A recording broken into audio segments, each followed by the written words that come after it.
come a little closer and lend me your ears. Don't worry, you keep yours while I keep mine.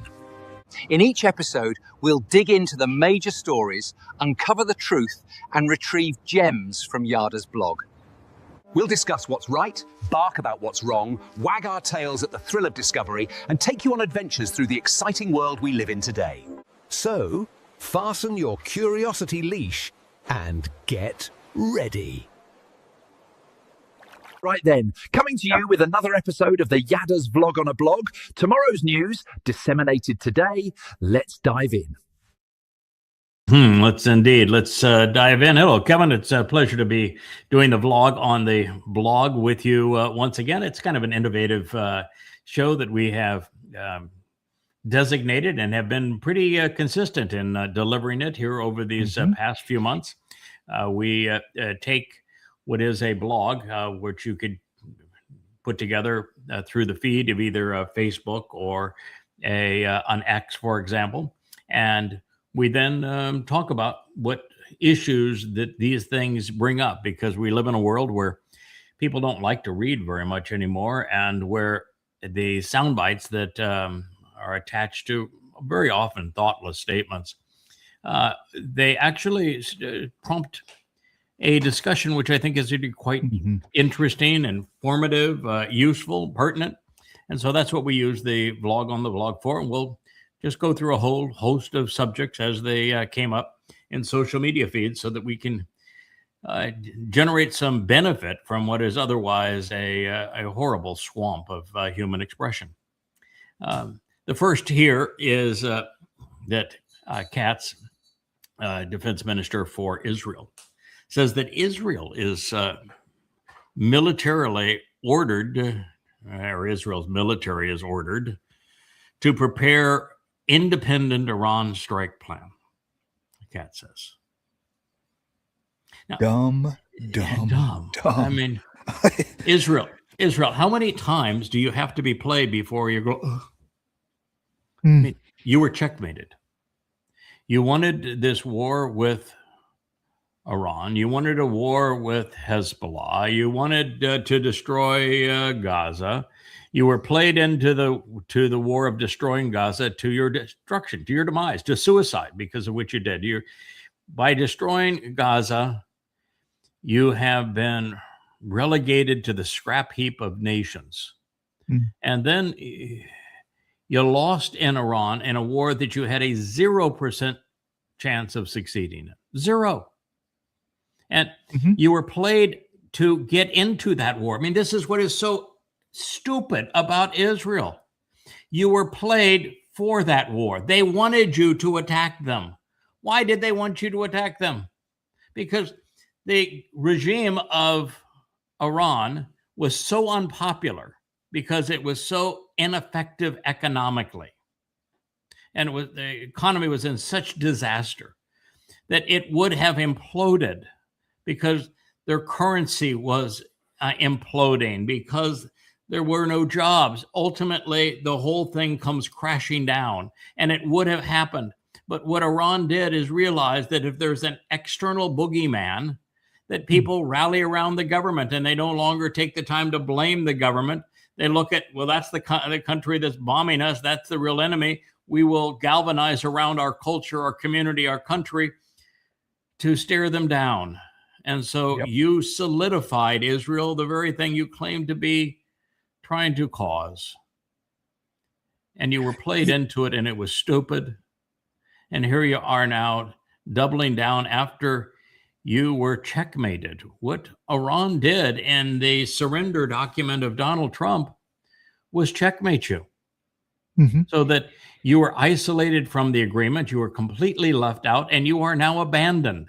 There is no move that you have left. That's what they call checkmate. If you continue to war with everyone, then you are without weapons and without any ally in a world where survival's not possible under those circumstances. And if you don't protect yourself, the 2 billion Muslims who have grown to hate you, and the 2 billion Marxists that think you're rubbish, will destroy you. So you're damned if you do, damned if you don't. That's called checkmate. You have been checkmated. You did this to yourselves. And now They you took want to their go best shot. and thumb your nose at the world again? I Mm-hmm. mean, that's suicide after checkmate. Just admit you lost the game. You have lost the validity of the Jewish state. You did this to yourselves. There is no solution for this. I've warned you about this for going on now 25 years, written 40 books to explain what you were doing and where it was going to lead. And ultimately, I'm going to lay down my life to save you. But that's 7 years from now. And between now and then, you don't have to make the situation worse, which every time you open your mouth. Yeah, they took their best shot with the help of the United States, both defensively and offensively. They took their best shot in Iran, and they failed. Now, this idea that what do they have to give, to do to Iran that they think that they can, right? I mean, because they're out of interceptors. What you're doing here is you're getting way beyond the more important reality. The more important reality is they were played into attacking Iran. They wanted regime change. The way to assure that there would be no regime change is to attack Iran.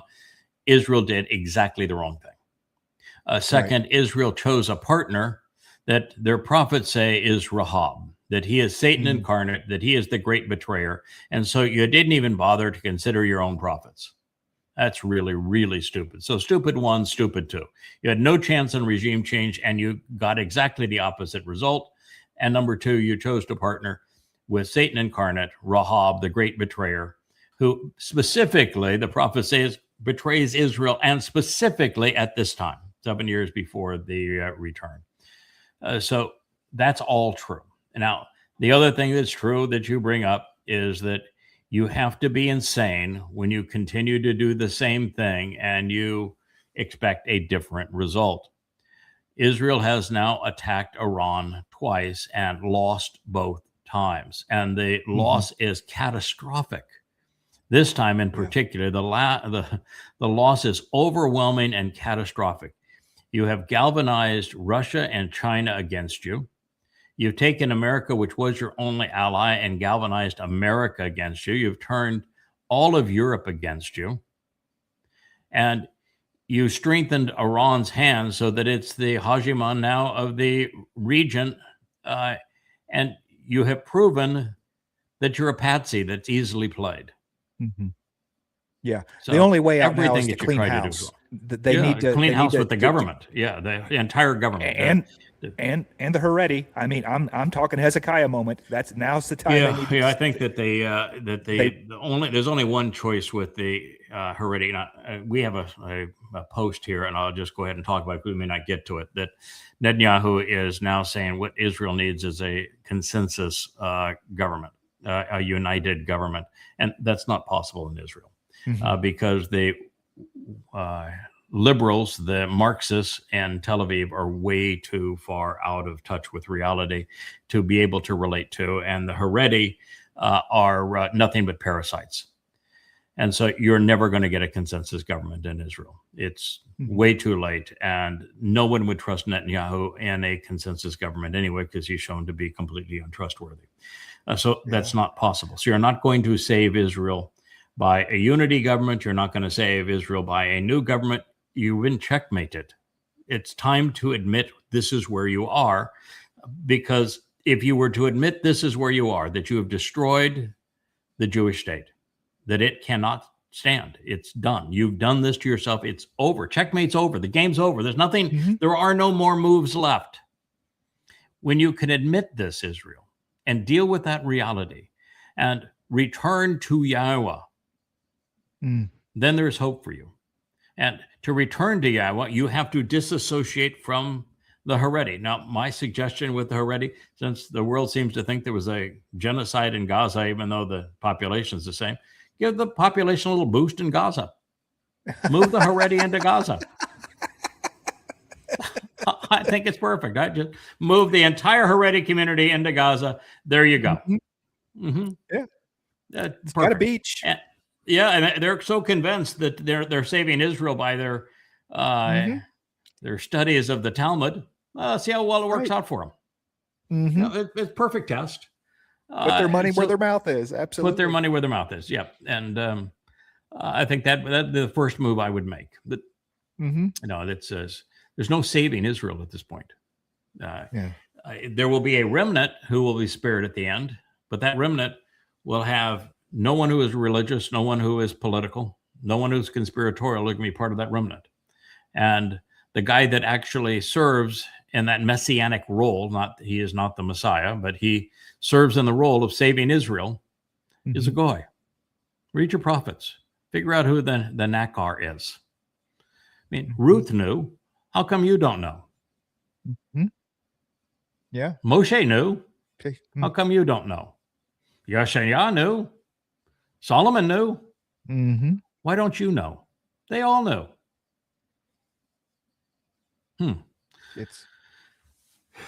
So there you are. Checkmate. This is, you can play this just because of the carnage that is continuing to take place. And this may not even be the worst clip of what's occurring. But this is Russia aflame. I don't know why the language, the alphabet on the top of it, but you can go ahead and play it just because of the degree of the carnage. But Russia is now in a position. This is Ukrainian and European drone strikes again in Russia.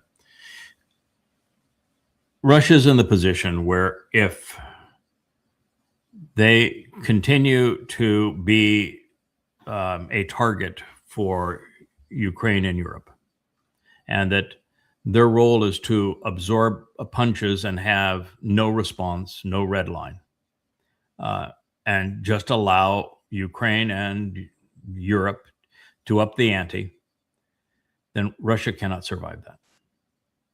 Putin cannot survive that. So there's only three options at this point. Putin and Russia are destroyed, which was the whole goal of the proxy war against them. Putin and Russia are destroyed. That's option one. I don't think that one's going to happen. Option two is Kiev is destroyed. Literally destroyed. I know it sounds harsh, but literally destroyed. And option three is that Russia attacks Europe. And it can start with conventional weapons that won't end there. Those are the three options. And I'll let you decide which one you think is going to happen. Russia plays patsy and throws up their arm like they're French soldiers, the French, salute. And the country that was willing to sacrifice 25 million Russians to defeat Nazi Germany surrenders when they have more nuclear weapons than the rest of the world and a military that is probably 100-fold the potency of Europe. Well, that's your option if you think that Russia, that's what the neocons thought when they started this 20 years ago, is that Russia would collapse and fold. And that's the appearance right now of Putin and Russia, that they'll allow themselves to be a punching bag. So if you think that's going to happen, you're naive as hell, but that's an option. The second option is that Russia does what it doesn't want to do. It wanted to create a safe haven in the ethnic Russian communities along its border and down in Crimea. That's what it wanted to do. It probably wants to take Odessa back to its highly ethnically Russian and always been a Russian city. But that's all they wanted to do. They've never wanted to take Kiev. They've never wanted the Ukrainians in Western Ukraine. But what they want, and then ultimately to do business with Europe again when this whole thing is over. And for Starmer Macron and Merz to lose the next round of elections, which was all certain, and Starmer's already out. But you didn't have the wherewithal to wait that game out anymore. That was Putin's strategy. Not going to work.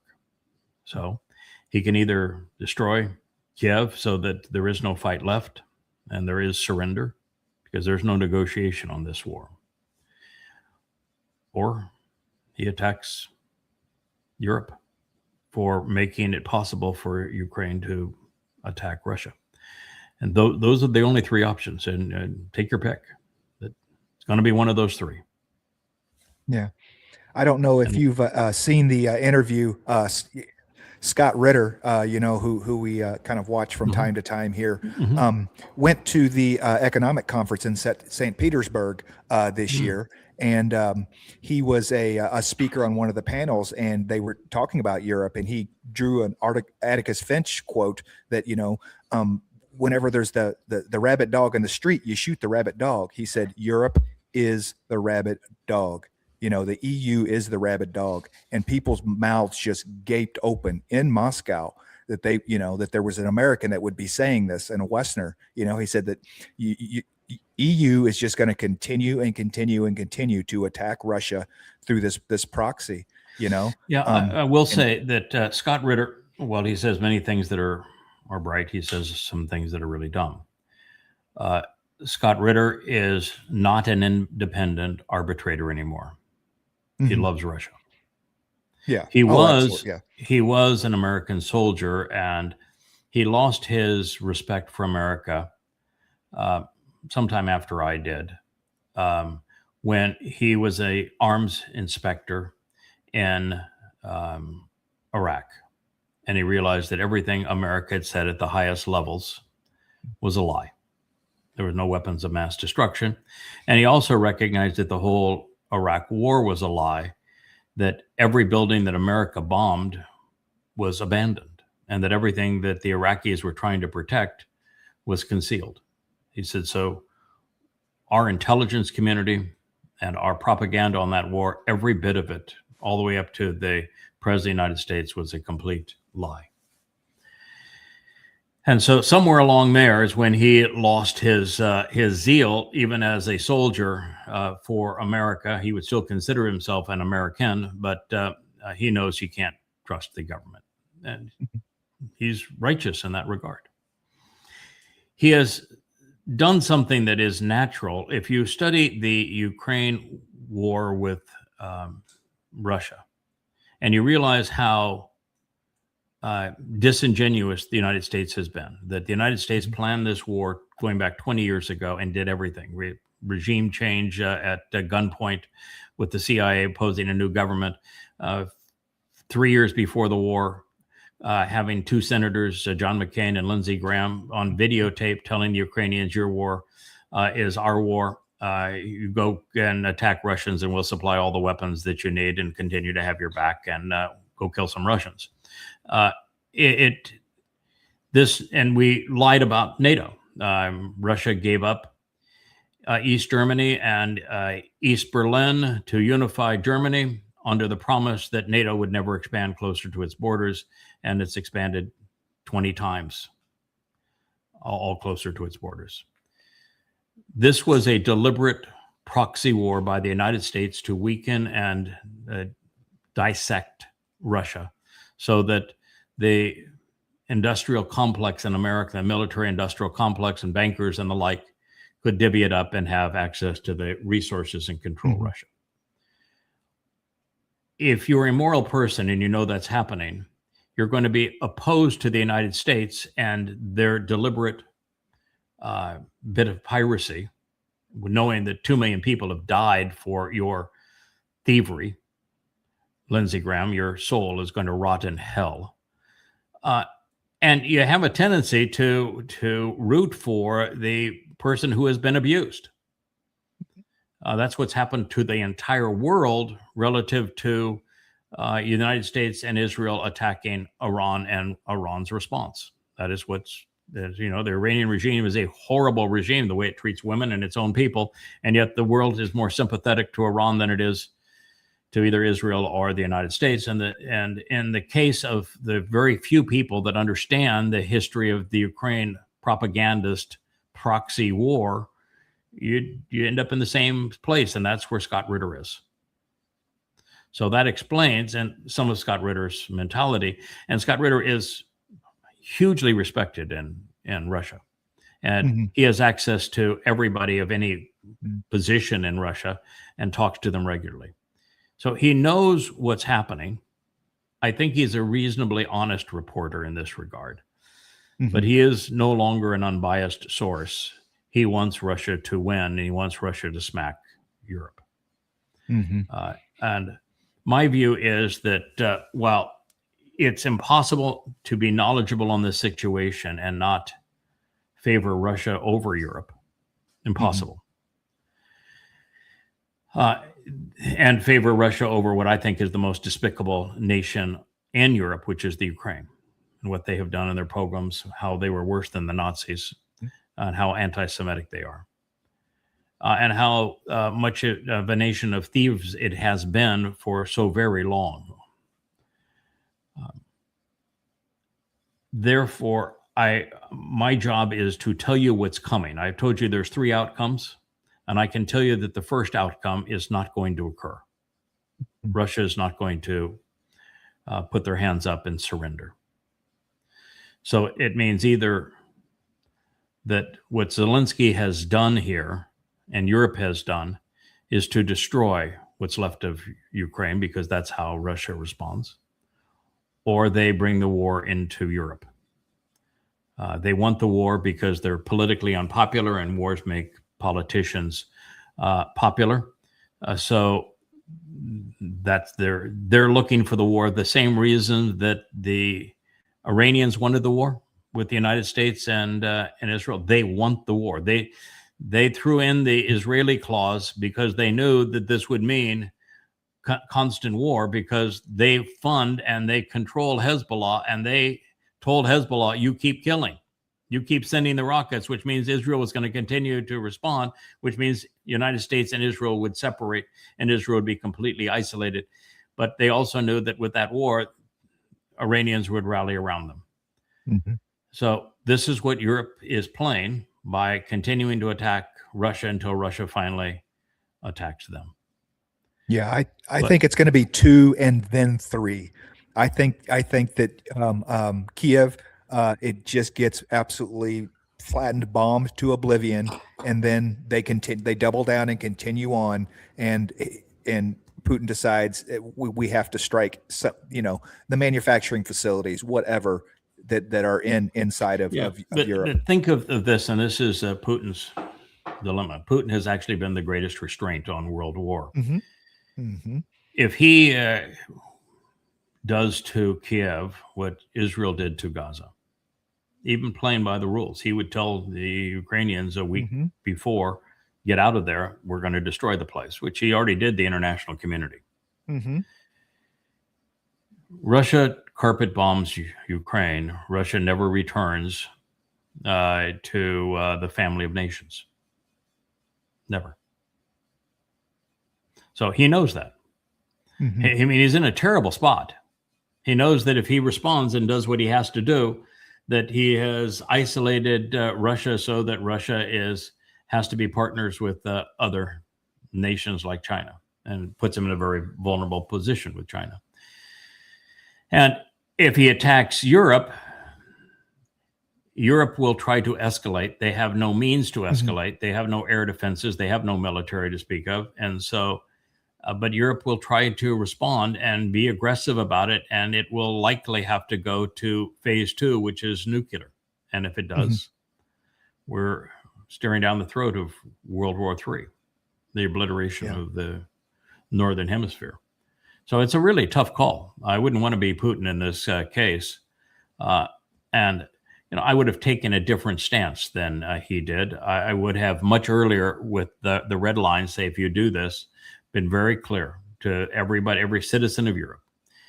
If you do this, if you provide targeting information and Storm Shadow missiles and that sort of thing, manufacture drones and give them to the Ukrainians, continue to fund the Ukrainians' war against us, then we will respond, and this is what we will do. And so push it, you're going to get the response. I would have done that a year ago, but he didn't, and put himself in a very bad situation, put the world in a very bad situation.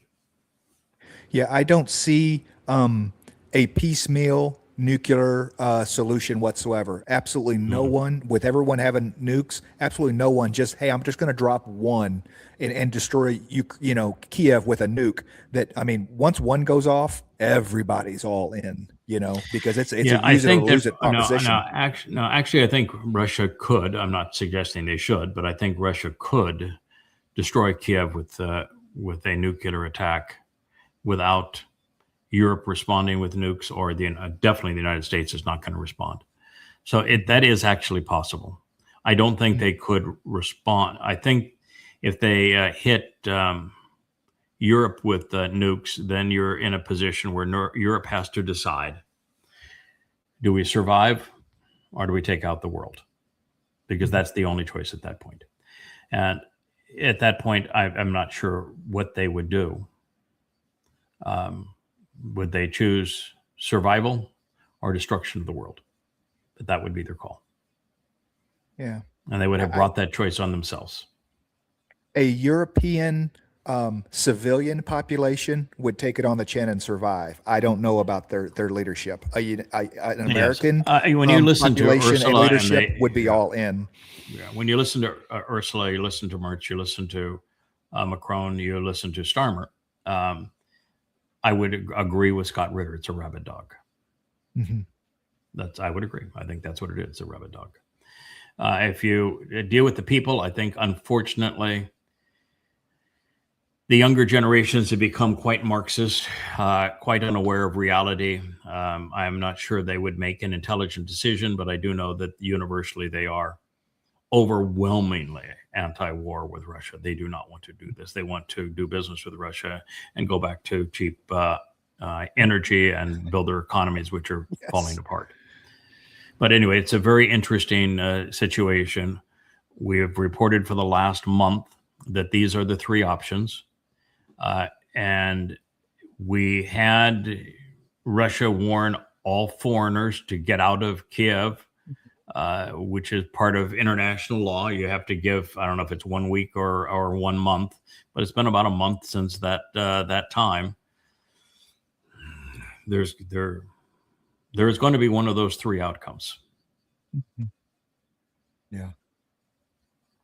I don't see a good solution. I don't see a happy ending anywhere. No, that's why I've been reporting on the background of this proxy war for 20 years.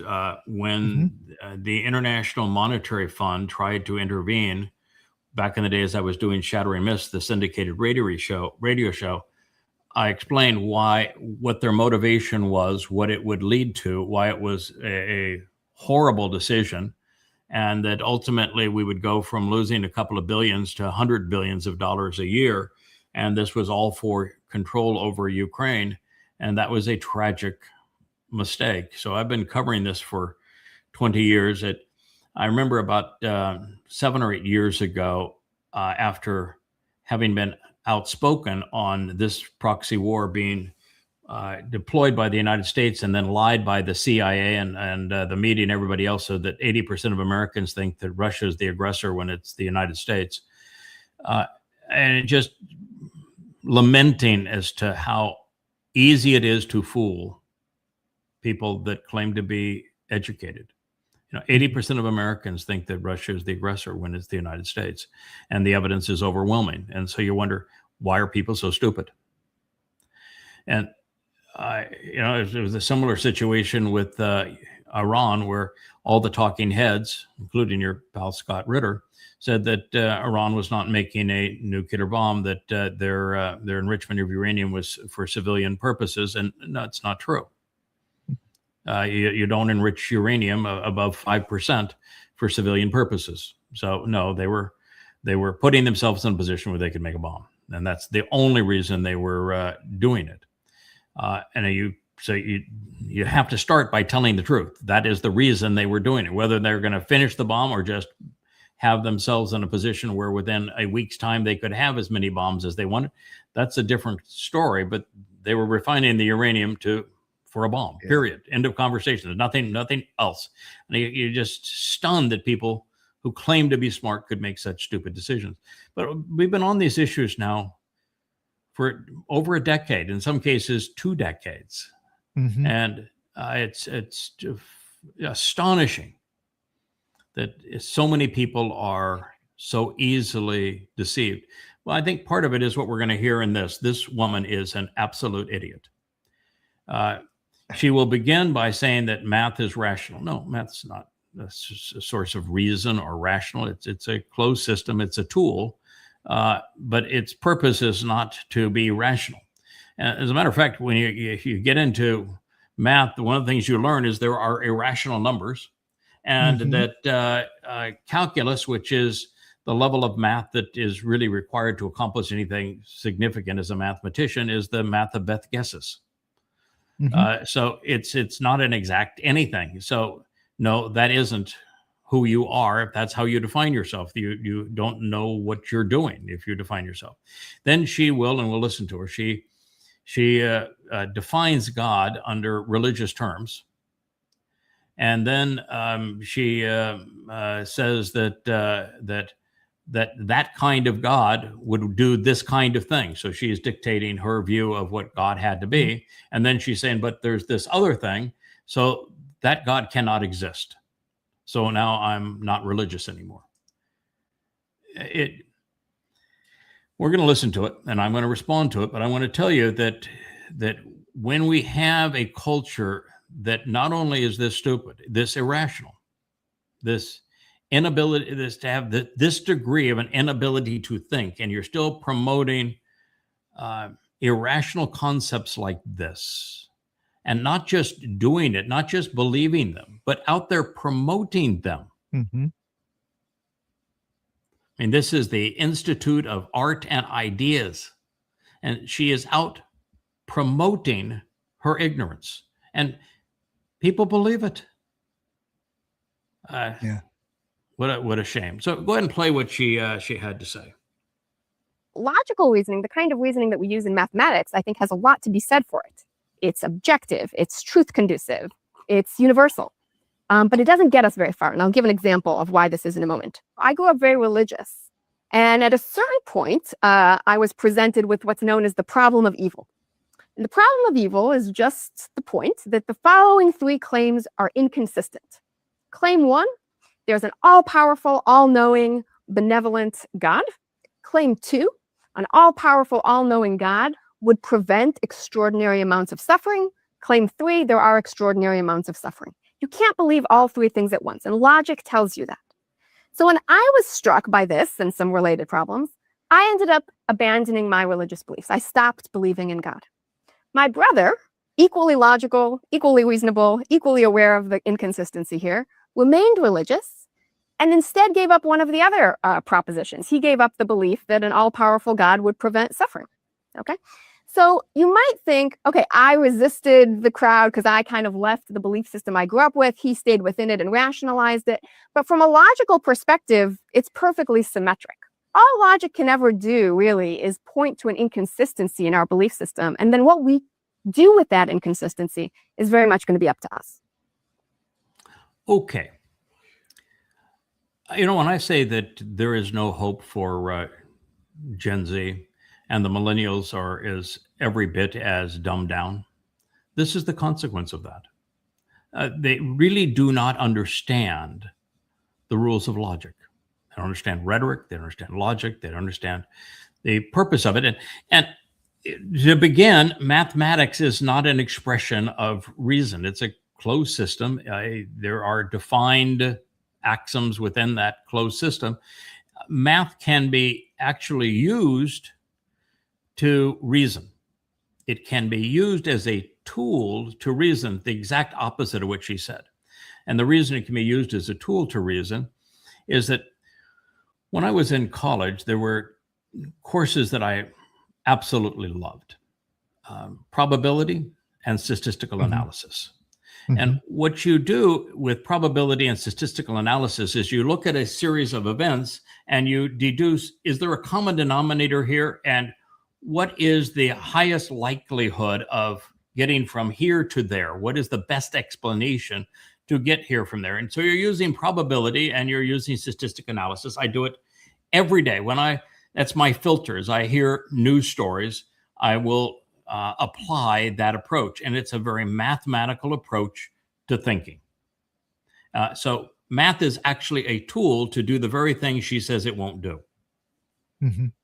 All right. The second, God is not omniscient. He's not all omnipresent. He is not even all powerful. He cannot be infinitely powerful, infinitely knowing, or all present. He would cease to be anything if he were. He would be the table. Finite. He'd be me. He'd be you. He'd be everything. He'd be dumb as her if that were the case. No. In fact, God actually says the opposite. Mm-hmm. There are many things that he does not know.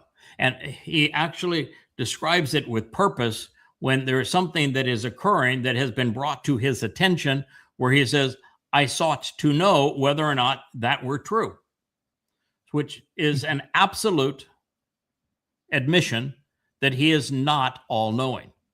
And the very means of our reconciliation into a relationship with him requires the events of Matzah, where what we have done that is inappropriate, particularly religiously and politically, is taken away and deposited in Sheol, never to be seen again, which means these are all things that he has chosen never to know. Mm-hmm. If God knew all things, he would have committed suicide. All right? He would have committed suicide. It's too painful. Humans are just revolting. Listen to this and listen to all the other numbskulls like this. Mm-hmm. God to commit suicide. It's so no. He is not all knowing.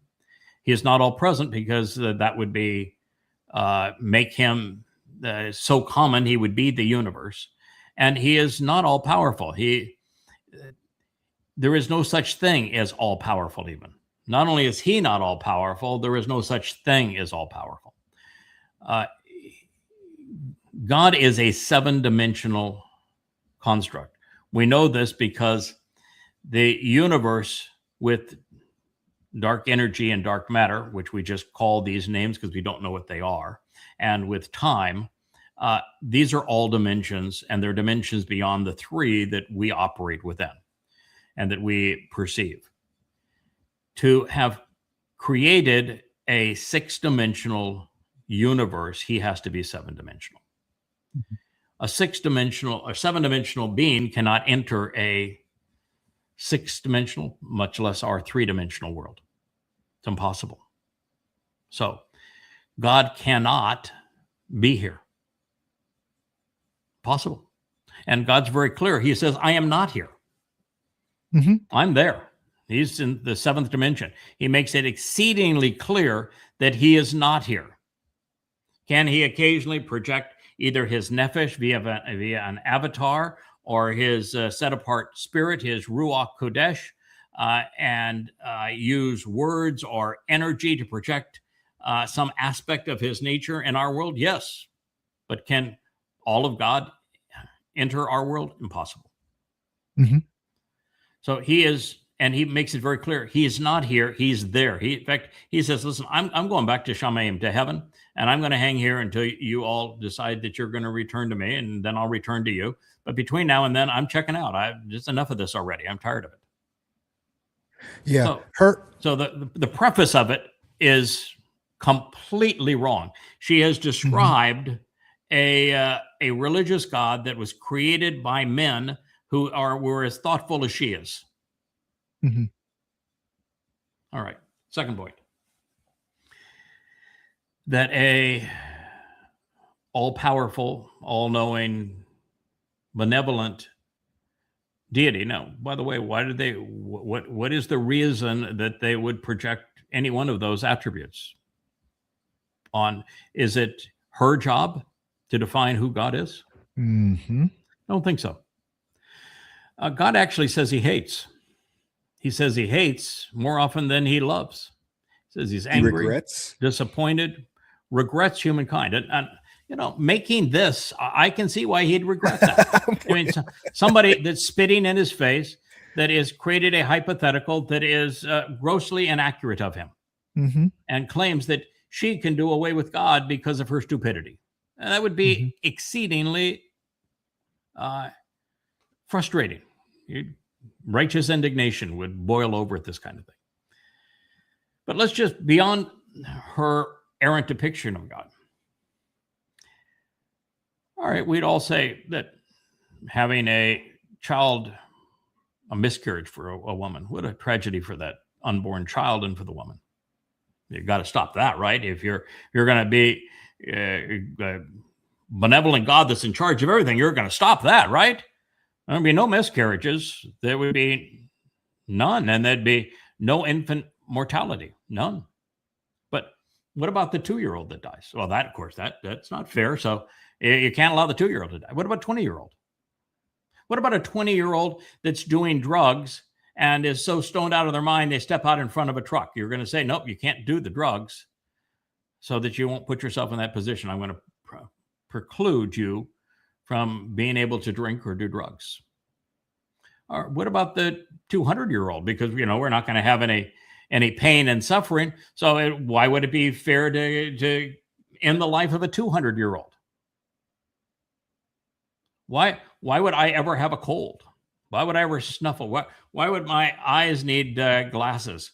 Why aren't I 6'6" and chiseled and being able to beat anybody at any sport? Well, I couldn't beat anybody at any sport, even if I were a perfect specimen, because they'd all be perfect specimens too.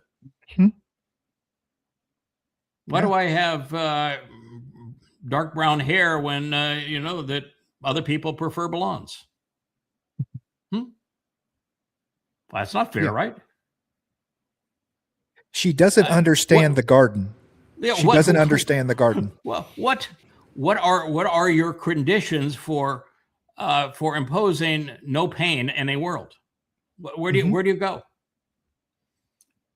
Because the moment you start down that path, there is no end to that path. And the only way that you can get to that path is for everything to be perfect, which require everything to be the same.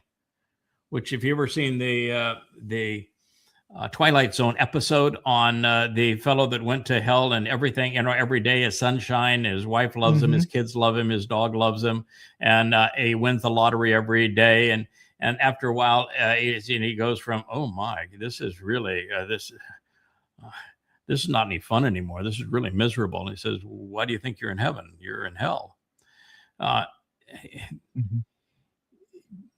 God would have to be wholly and completely controlling every aspect of everyone's life, every nuance, every thought, every action, everything they ate, everything they said, everything they did. Everything that happens around the world would have to be micromanaged by God. He'd have to be everywhere, doing everything such that we had no responsibility or ability to do anything. That's what you would have to do to have that scenario. It's not even possible because the scale continues to move. Okay. We are never satisfied. We are always growing. So anything that we perceive as suffering now, we take that away. Then the next thing that comes along is perceived as suffering. Little dum-dum here. She created a God and the image, in a certain image. She created the scenario in her image. So, she is the arbitrator of satisfaction. Yeah. Yeah. And she is not smart enough to realize that 99.9% of the suffering in this world is because of humans. The amount of suffering by comparison, the rest of the animal world is nil by comparison to what we do. Yes. We make the stupid decisions that cause pandemics. We make the stupid conditions in religion that cause wars. And probably a Marxist. The politics of Marxism, 200 million people have been killed by that ism. It had nothing to do with God. And they suffered. And there's human suffering is mostly because we can't get along with one another. So she's wrong on all 3 points and doesn't understand logic. Right. And yet she will promote this. And for her view, God equals religion. No God, no religion, when exactly the opposite is true even there. God hates religion. So she's not being reasonable. She's not educated. She's being completely irrational. And it's the dumbest argument ever. And I hear the argument all the time. It's just that you just scratch your head and shake your head and say, obviously the neshama, this ability to think, be judgmental, is not functional in most people. And in the latest generations, it has gone completely haywire. You know, I just had a thought that it's probably the world's oldest conspiracy. If you can't blame the Jews, blame God. Yeah, people do all the time. Yeah, people do all the time. It's one of the reasons why God has said, I'm out of here. Yeah. When you decided to return to me, I'll return to you. And if you don't, then you don't, and I will never return. I mean, that's the reason the job that I was given now and at many other times is so difficult is that if I didn't do this job, he would never return. That's how far away he is. You know, I don't care what people have to say about me, but the fact of the matter is, if I didn't do this job, God wouldn't return. He's that disgusted with humanity. And when we finally prevail and we get enough quality people to return to him, he's going to clean house on the earth, and he's going to remove the likes of this woman and her brother who is religious and everyone who is overtly political and conspiratorial. They're all going to be thrown out like the trash. They won't think that's very fair of their imaginary God either. Right. Guess what? Guess what you can't have? You can't hate a God that doesn't exist. You have said that he doesn't exist. So when he destroys the likes of you and disposes of your soul, what complaint do you have because you said he didn't exist? So if he doesn't exist, he can't have any effect. It must be your doing. Yeah. So it's really quite the conundrum for you, young lady. Hopefully she can at least get nothingness. And her God doesn't exist. Yeah, idea. I don't think so, because she's too full of herself in promoting what she is saying. So she has crossed the line between victim and victimizing. Yeah. I found 3 posts. This is obviously a little bit younger Jordan Peterson. He's lost it. I mean, he's literally lost his mind. Everything that he is pronouncing is either a word salad or completely untrue. He is now claiming here, because he went from a psychologist, which of course is the pretense of science, and it really is. It's the pretense of it. And he calls himself a doctor, but it's a doctor of a pseudoscience. And in fact, I think it's probably a counterproductive discipline, and that they come to all manner of conclusions without proving anything, and end up with nothing but labels, but no evidence behind those labels. It's a tragic human undertaking. And the worst part of it is that they don't cure anybody. In fact, it's not even in their interest to cure anyone. And it's an industry now that's gone to better life with chemistry, and there's no validity to any of the chemistry. It's a tragic thing that he is involved in today in psychology and psychiatry. And they're doing exactly the wrong thing. I hinted at this yesterday. They primarily treat depression because people's lives are unfulfilling. They don't know who they are, why they're here, who God is, what he's offering, what he's wants in return. And they're misled either by politics or religion or the internet or social media or whatever it is. Their lives are unfulfilling. There's no purpose to them anymore. And so psychiatrists treat depression by having the patient talk about themselves and to talk about these things, to talk them out. Mm-hmm. That's exactly the wrong approach. Exactly the wrong approach. You want to solve depression? Get out of yourself. Stop talking about yourself. Stop focusing on yourself. Make a contribution. Get out of yourself. Start helping somebody else, and your depression will go away. Continue to focus on yourself, or they'll drug you into oblivion, bleed you dry, and pull every dollar out of your wallet. Now, in this particular rant, what he is saying is that religion is serious because it's a phenomenon, because it's a presence. Now, if you look at time, throughout the last 6,000 years recorded history, religion has been the dominant force. Religion is what is used to glue empires together and to cement the authority of the leaders of those empires and control the people, and then cause them to march off into war and harm other people. It's always this blend of religion and politics. It was true all the way back and Sumer and First Babylon, Second Babylon, Assyria, the Egyptians, Carthaginians, especially the Greeks and the Romans, the Persians, all of them, same thing, intermixed. Religion and politics go off and plunder the world. That's what religion does. So if you say because that's a phenomenon that is consistent with man, then religion is important and good, I would disagree. I would say that religion is the cause of death, that it is a phenomenon that we should oppose as opposed to we should triumph. Mhm. And what he never says is that religion is valid because it's true. Right. Doesn't say that, because he doesn't live in a world where true matters.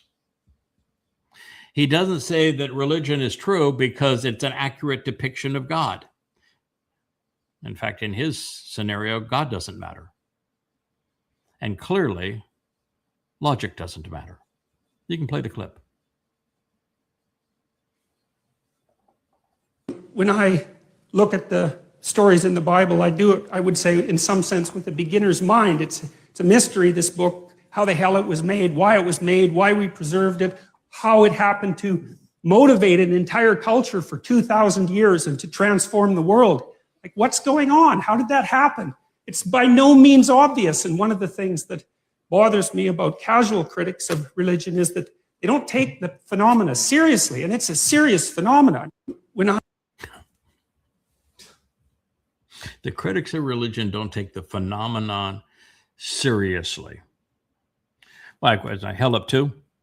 He uses the term Bible, not to speak of the Torah, prophets, and Psalms, which his religion opposes, but steals. But to speak of 2,000 years, that would be the New Testament, which is invalid factually, invalid historically. There was no Jesus. Paul lied in 52 CE when he invented Jesus. And the religion transformed the world because it was inculcated into imperial Rome, which was the beast of the world. Now, if that's a phenomenon that we should take seriously, then I would say we should seriously oppose it. And then we should be a critic of religion as opposed to a proponent of religion. But you notice, truth didn't matter. Anything that came before his religion didn't matter. Because of the idea that it did so much good for the world. Well, he said transform the world. You don't even go to say that it did good for the world, because it depends on whose world you were in. I mean, if you were a Jew, Christianity was the worst thing that ever happened. Yeah. It is the source of anti-Semitism. That's quite a phenomenon, but it is the primary source of anti-Semitism in the world. It is the most egregious lie in the history of mankind. There has never been a lie that has been as devastating or as popular as Christianity. But the entire thing is based on identity theft. sad. Yeah. Again, people just can't think. He wants to present himself as a thinker, and yet he's a nincompoop. And he's a popular nincompoop.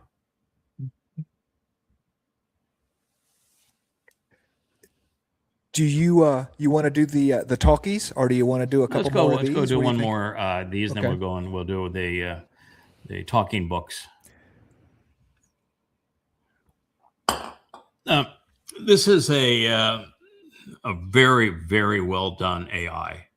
I don't think this is a real person. I think it is an AI. But it's one that I see very often. I think it's very, very well done, and very often thought provoking. There are two Asian AIs like this that I see quite often.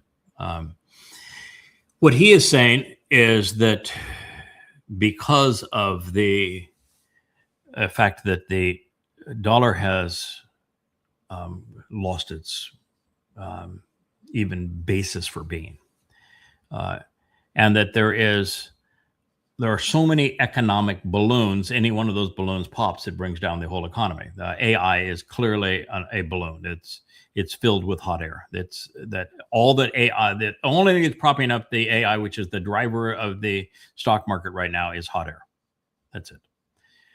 He's talking about a real estate bubble right now, particularly on the commercial side, devastating. And even on homes, on places like Florida where they can't get insurance anymore and they can't get loans. Devastating. And there are other factors as well, and he lists a number of them. And he says, so it means economic collapse and a major stock market crash. And he was asked, when? And he says, I don't think we'll make it out of this year. Now, as I'm looking at this, and I'm not an economist. I know a lot about world economies and the American economy and business, but it is something that I examined because I was in it for so many years at a very high level, and because I'm curious about it and study it from that point of view, and because my job is to explain and foresee the future as delivered by the prophets and interpreted. And so I can tell you that within 3 years, we're going to have economic collapse. Will it happen this year? Chances are you're going to have everything that can create the appearance of economic stimulus between now and the midterms, because that's what presidents do. They stimulate the economy. Now, could it crash immediately thereafter in November? It's always a possibility, but that's a lot to ask for, to expect. So I don't think it's likely this year. I think it is quite possibly, maybe even likely next year, and almost certain within 3 years. Mm-hmm.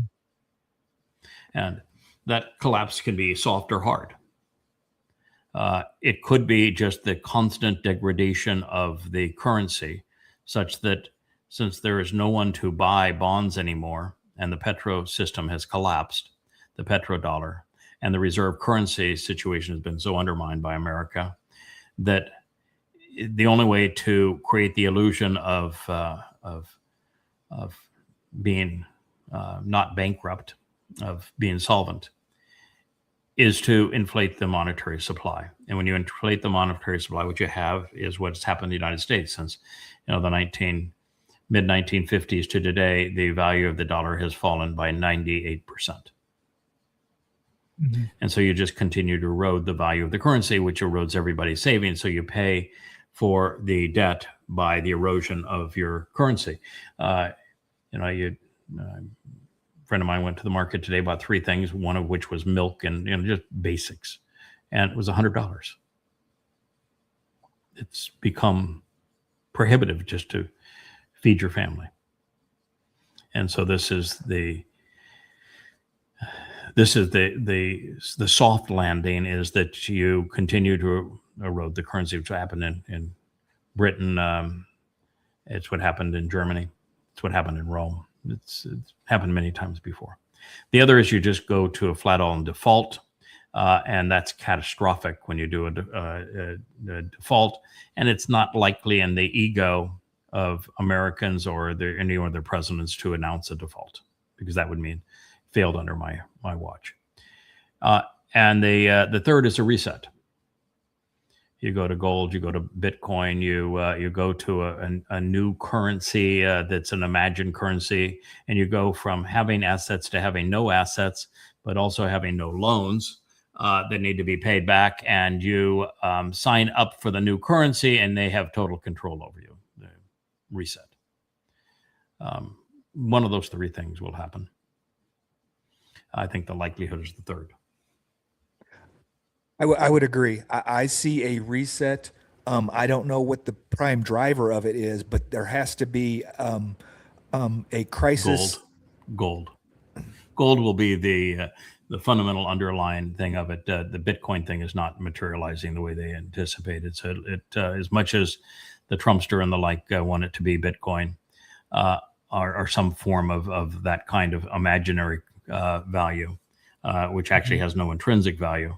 The world is pretty much locked into gold at this point, and so the dollar will be devalued against gold, and then the dollar itself, once it gets devalued, which is the same thing as to say that it's been inflated. Inflated and devalued happen to be the same concept, but they'll replace it with something else, so you won't be aware that you've just spent $10 or $20 or $30 for a gallon of milk. It will be sneakier because they'll have a new currency that's an electronic currency, but that kind of reset.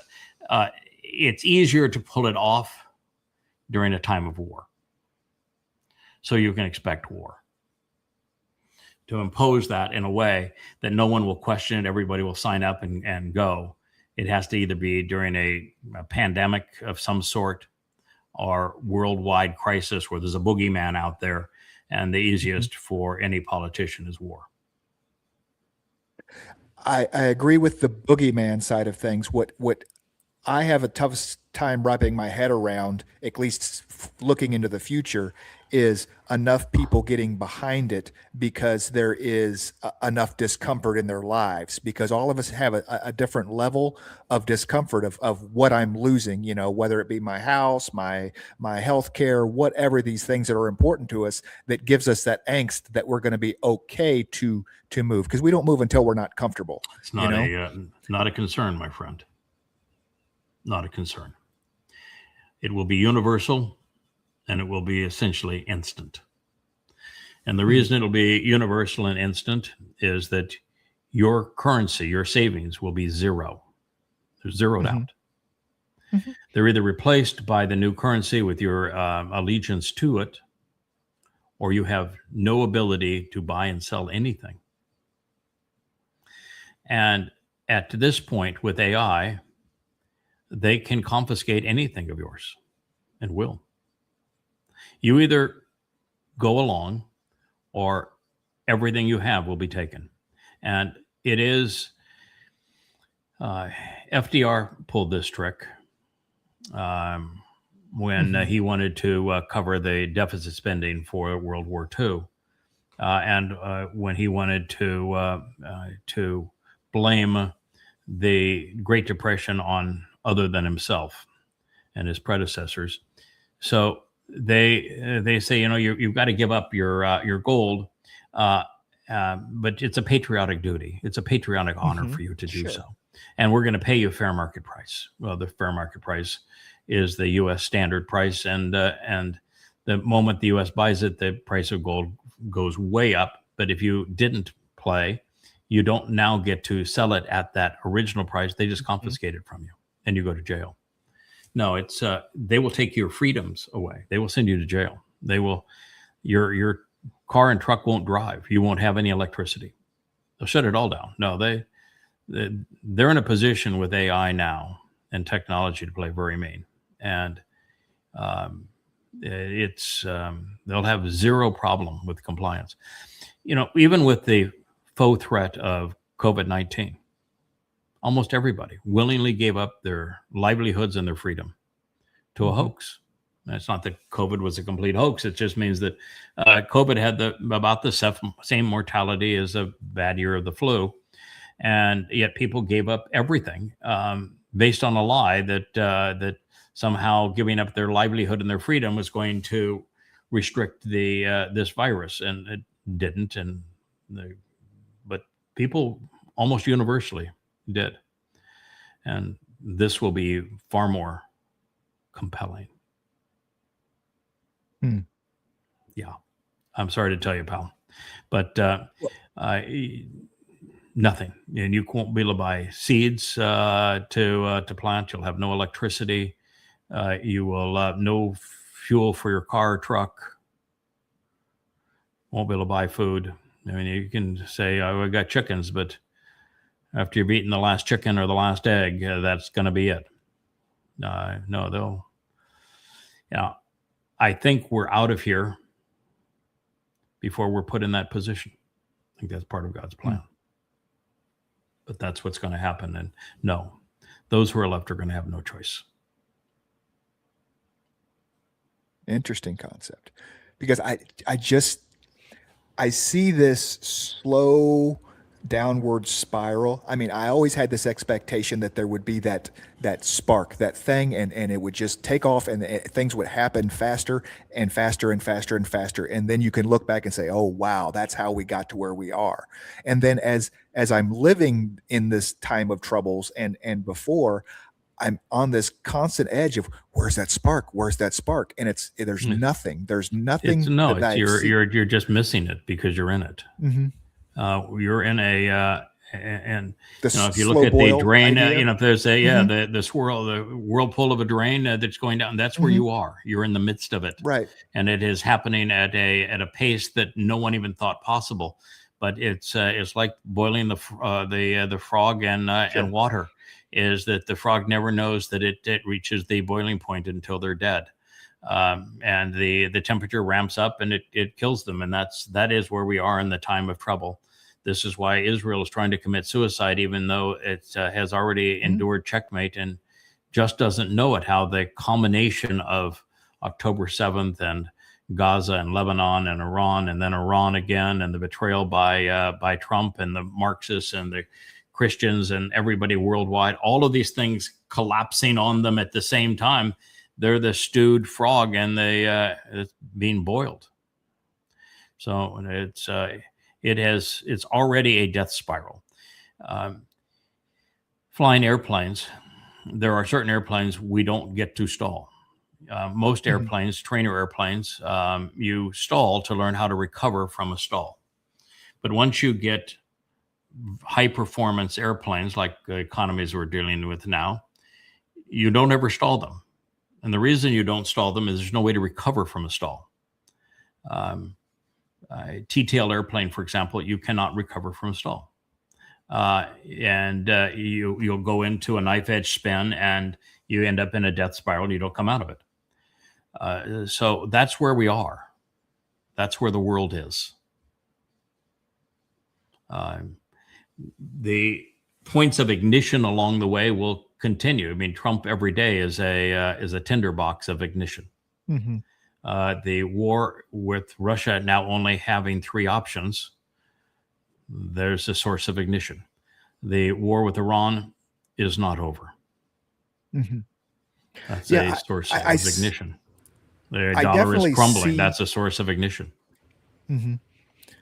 I definitely see the Strait of Hormuz being a bigger issue in 3 months, 4 months than we realize it is now. I mean, without market manipulation, of course, because that amount of oil has to be made up from somewhere, and so using strategic reserves and those run out. The strategic reserves are gone, are already gone. Right.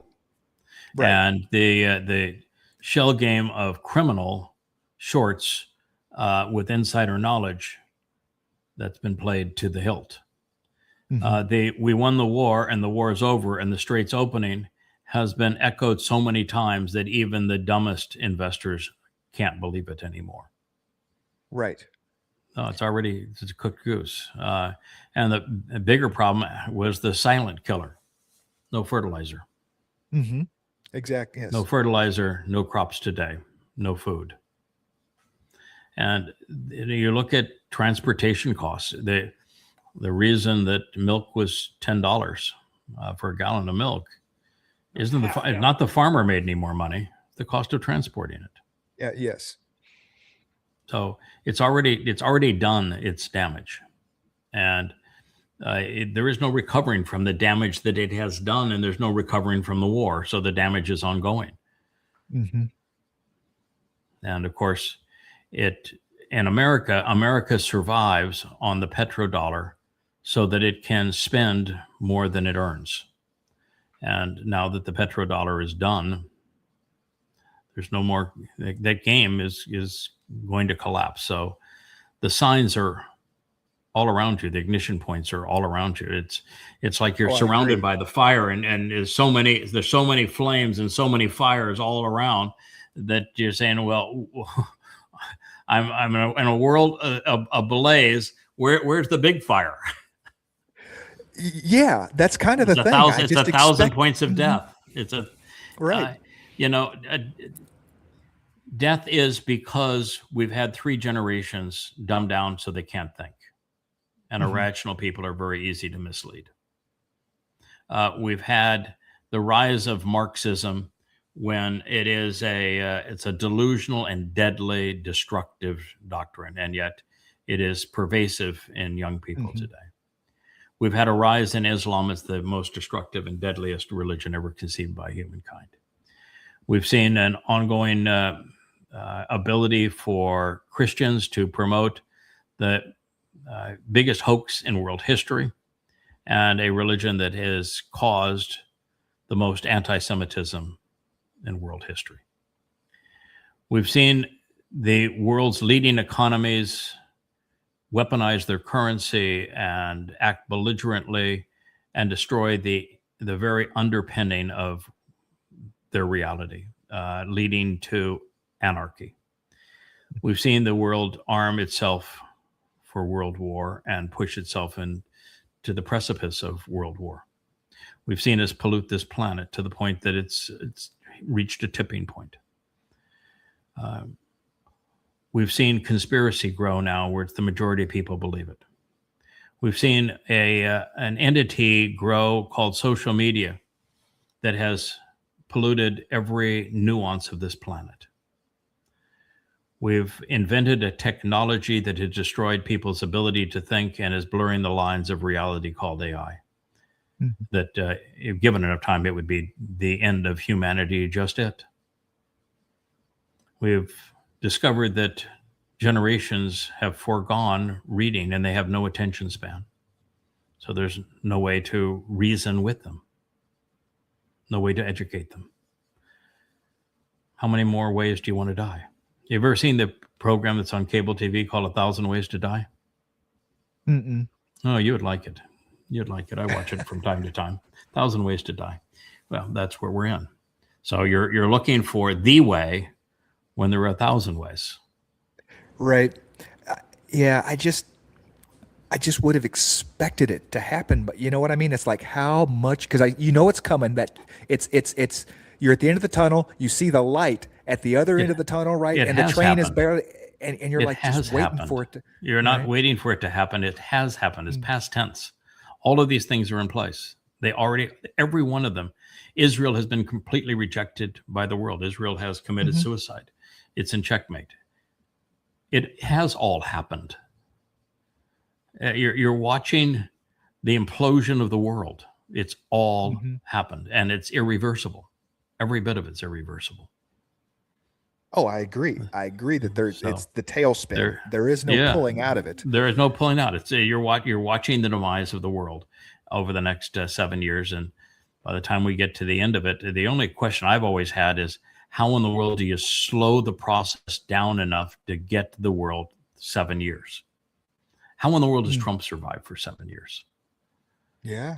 How does is America even a factor in the world 7 years from now? How are you going to have a nuclear war? The superpowers are trashed. I mean, How can Iran still be marshaling millions of militants into Israel? Yeah. I've looked at it exactly the opposite the way you see it. I've continued to wonder, how is it possible that we survive another 7 years? And we do. Not much, not many, but some do. Yeah. Why don't you let's go to? I'm waiting for the. I'm sorry.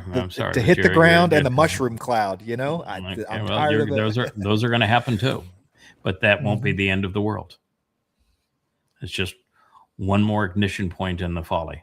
I think resetting the money supply is one of the first steps, and it's going to be like you said, like COVID, and it's going to happen very quickly. Yeah, I don't think the resetting the money supply is a first step. I think it's could happen anytime in that process. Anytime over the next 7 years, it could happen. It just it gives the powers that be so much control. So we're going to what we're in is a situation where everything that is propping up the world is collapsing simultaneously. And so it is very much like the frog and the bucket of water that's being brought to a boil. It's all happening around them. It's getting pretty warm. Yeah, there's 1,000 fires. All right, so we now have a capacity at yadayah.com where we have talking books. We've had for some time, because I've got 35 books there, about ready to publish another 3. We're about ready to, and they're all free, by the way, and they're all free in these page turner formats. They're all free, and PDFs, they're all free, not free, but they're all available at royalty free at Amazon. So just the printing cost and the shipping cost is what Amazon will charge. And so we lead with that on our website, these soon to be 38 books.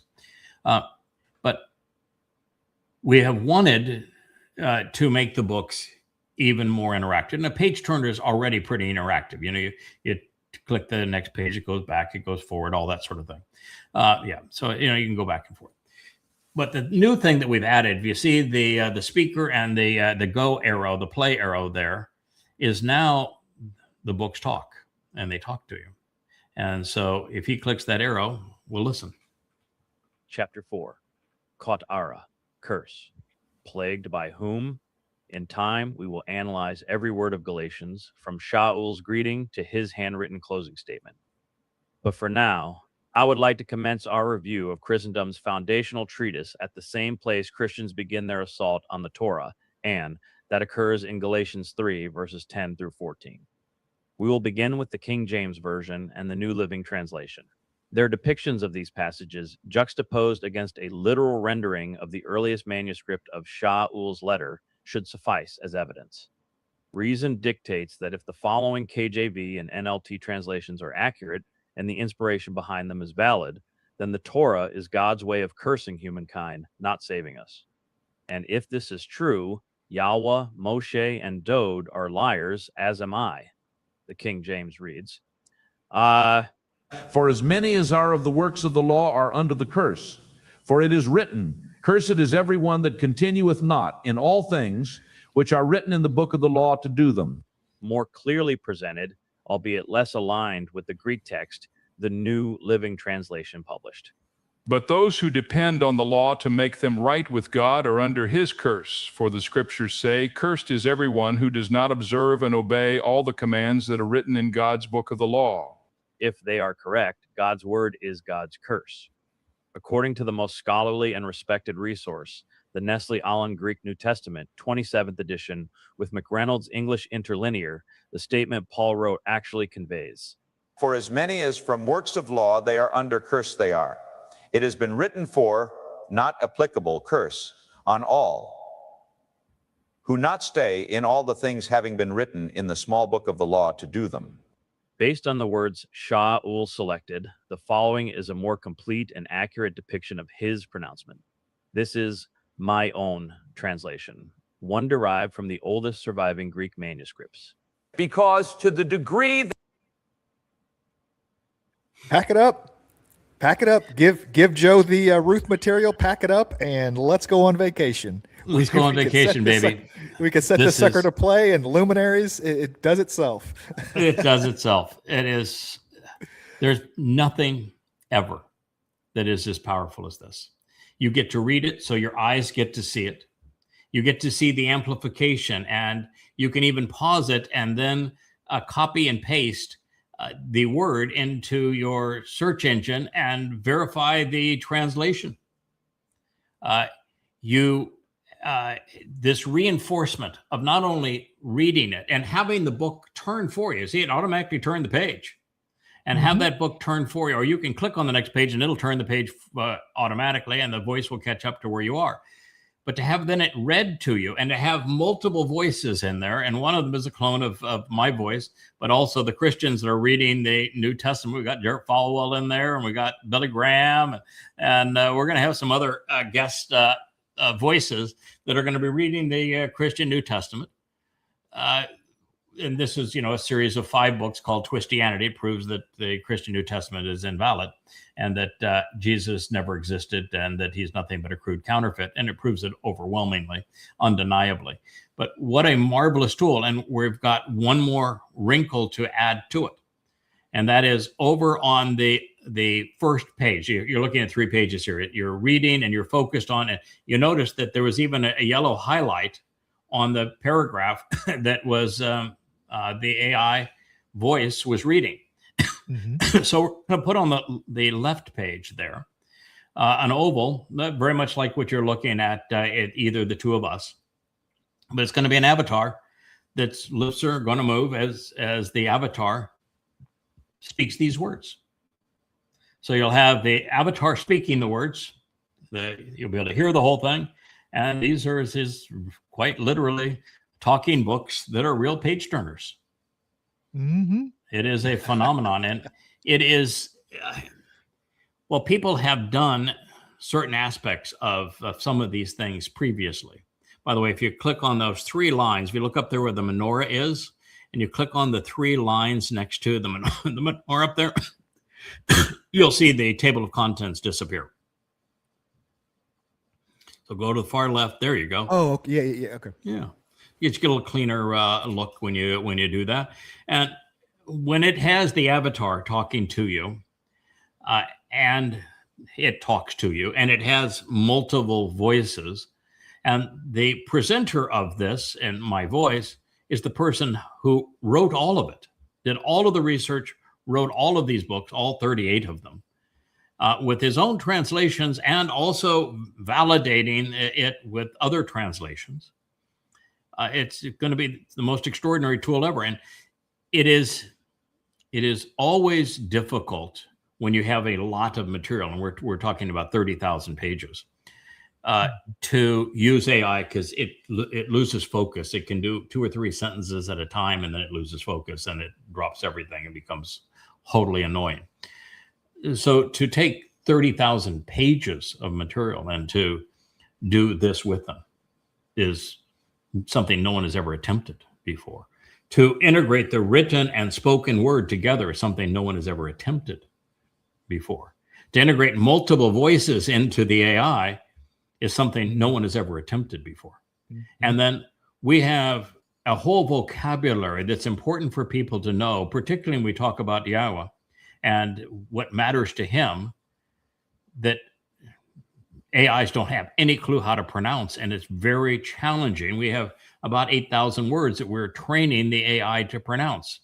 And my good friend Joe Page actually created an administrative tool that can use any open source AI text to speech tool to create these with all the discipline of the multiple voices, the clone voice of mine, and the proper pronunciation of words that these AIs have no concept over.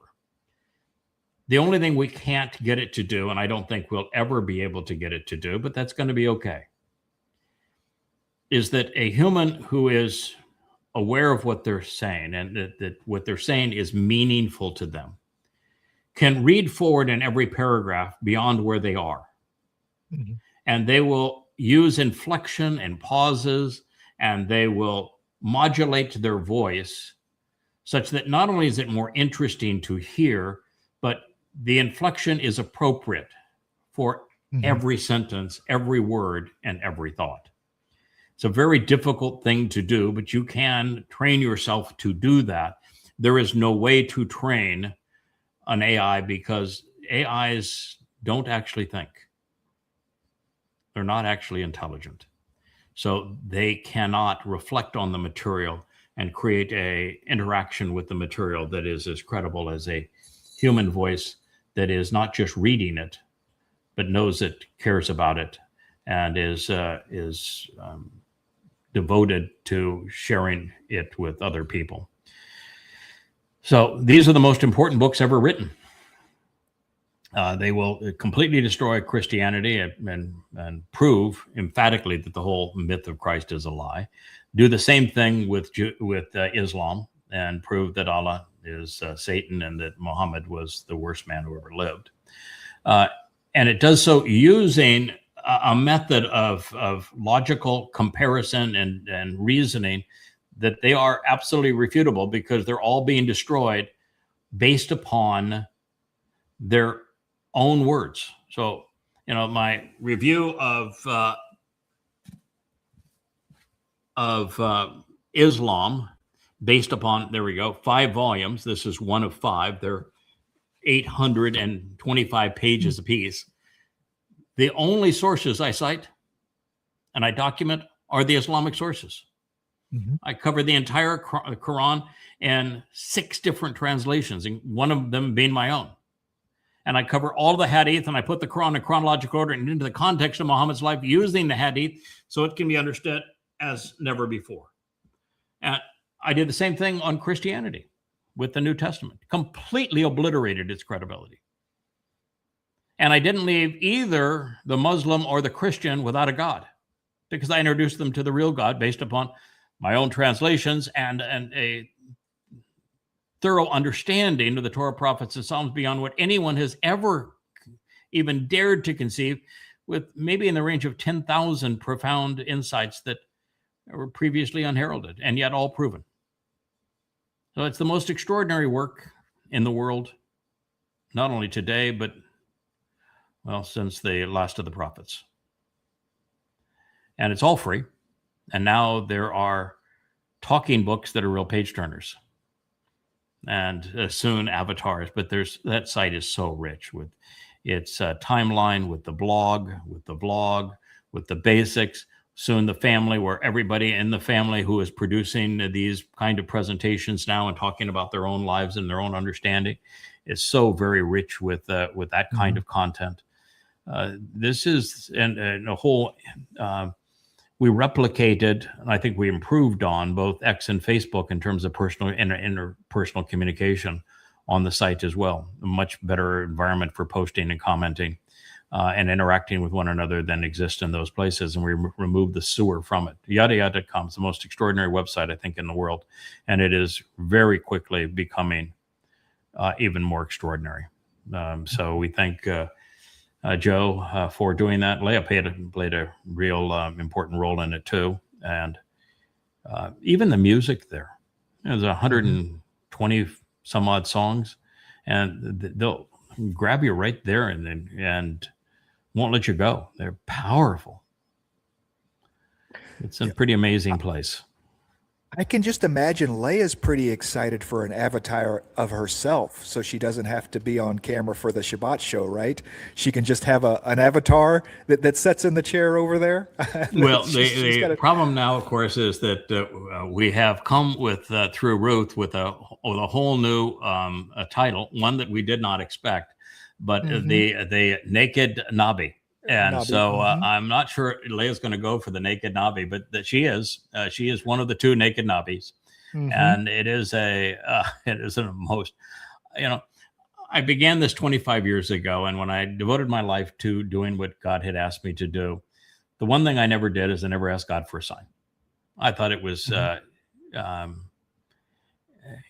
not just irresponsible. I thought it would have been embarrassing and condescending Mhm. for me to say, God, you're talking to me, you want me to do this. I need a sign that it's really you. It Mhm. never dawned on me to ask for a sign. And now we're 25 years into this, and we work together marvelously. And there's been, 10,000 profound insights that no one has ever perceived about God before. And Yahweh lays on all manner of signs. Never asked for them. But this trip through Ruth was just extraordinary. You could not have imagined a more convincing sign. So especially to tell her, go ask Ruth. I mean, her whole first conversation started with Yahweh, and if you're real, and she was mad. She was mad. She was mad. Oh yeah, she'd been to the and- rabbis. They put their hand up her dress.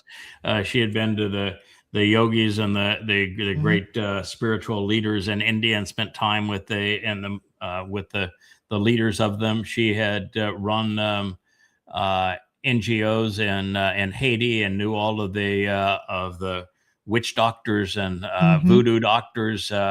She had read the quote unquote Bible from cover to cover and said, "Good God, this is a book at conflict with itself. What in the world is going on here?" And so she's just frustrated. Says, I know there's a God, but obviously I'm not going to find this God in religion. So since you're there, you tell me where to find you. And he said, go ask Ruth. Turns out she is Ruth. Wow. Yep. And it's the most amazing story as it fills in from there. So I don't think I've ever enjoyed doing something more. I shared what is pretty sensuous. You think it's not. You think it's pretty tame. But when you're talking about God and you're speaking for God, to talk about scenes that are sexually charged scenes, then you are cautious. And so I said, I'm going to write this as exactly where the words lead. I'm going to write this because I was there and I remember what happened. I'm going to write this because I relived every aspect of every nuance of this. I've relived. So I'm going to write it as it really is, and I'm going to talk about it as it really is, and then I'm going to send it to an inner core of team members, and I'm going to say, I wrote it as real as it gets. Does this need to be toned down before it's released? And the interesting thing is that one of the women I sent it to was Mariah. And her comments were so damn good. I think I need to include her comments in it. But powerful. Said, don't you dare change a word. This is just exactly as it needs to be. This is who we need to understand we are and how our relationship is really supposed to work. And to think of the trust that was involved in all of this and being completely exposed, like that naked Nabi, you're thinking, all right, so everybody's mind goes to a person who is naked, who is sitting there preaching, and of course the Nabis don't preach, but what it means is exposed, completely and totally exposed, and that's the core of the story of Ruth and Boaz. They are totally and completely exposed to one another, to their community, to God, to the world today. And that's the brilliance of it. Yeah, I am 100% sure that Yahweh is okay with sex, the idea of sex, talking about sex, having sex. It's all in Torah. Okay, I mean, we go from incest to having kids with your dead wife's husband, or your so that they can continue the family line.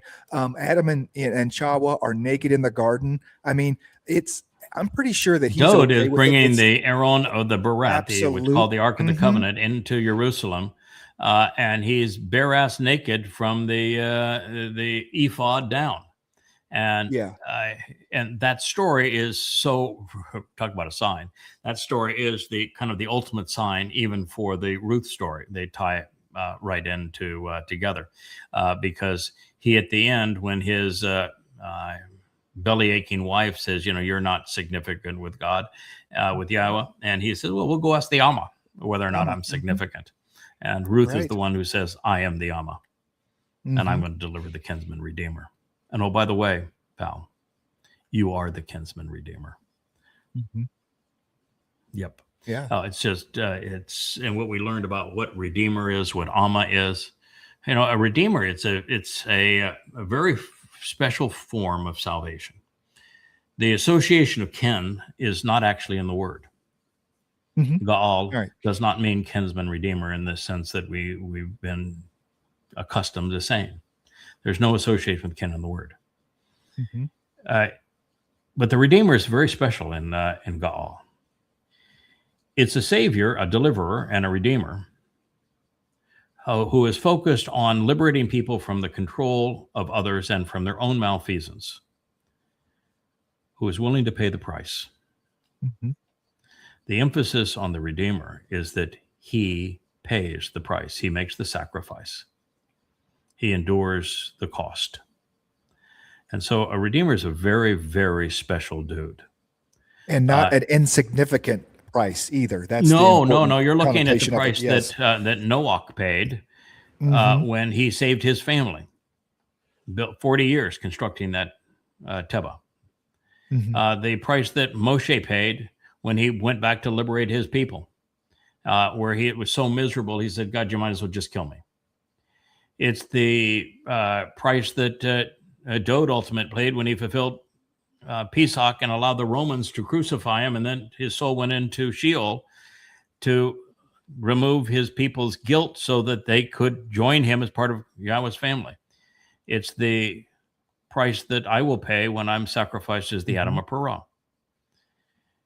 It is a tremendous, tremendous price. In fact, Boaz in the 4th chapter it's brilliant. This 4th chapter is just so much fun.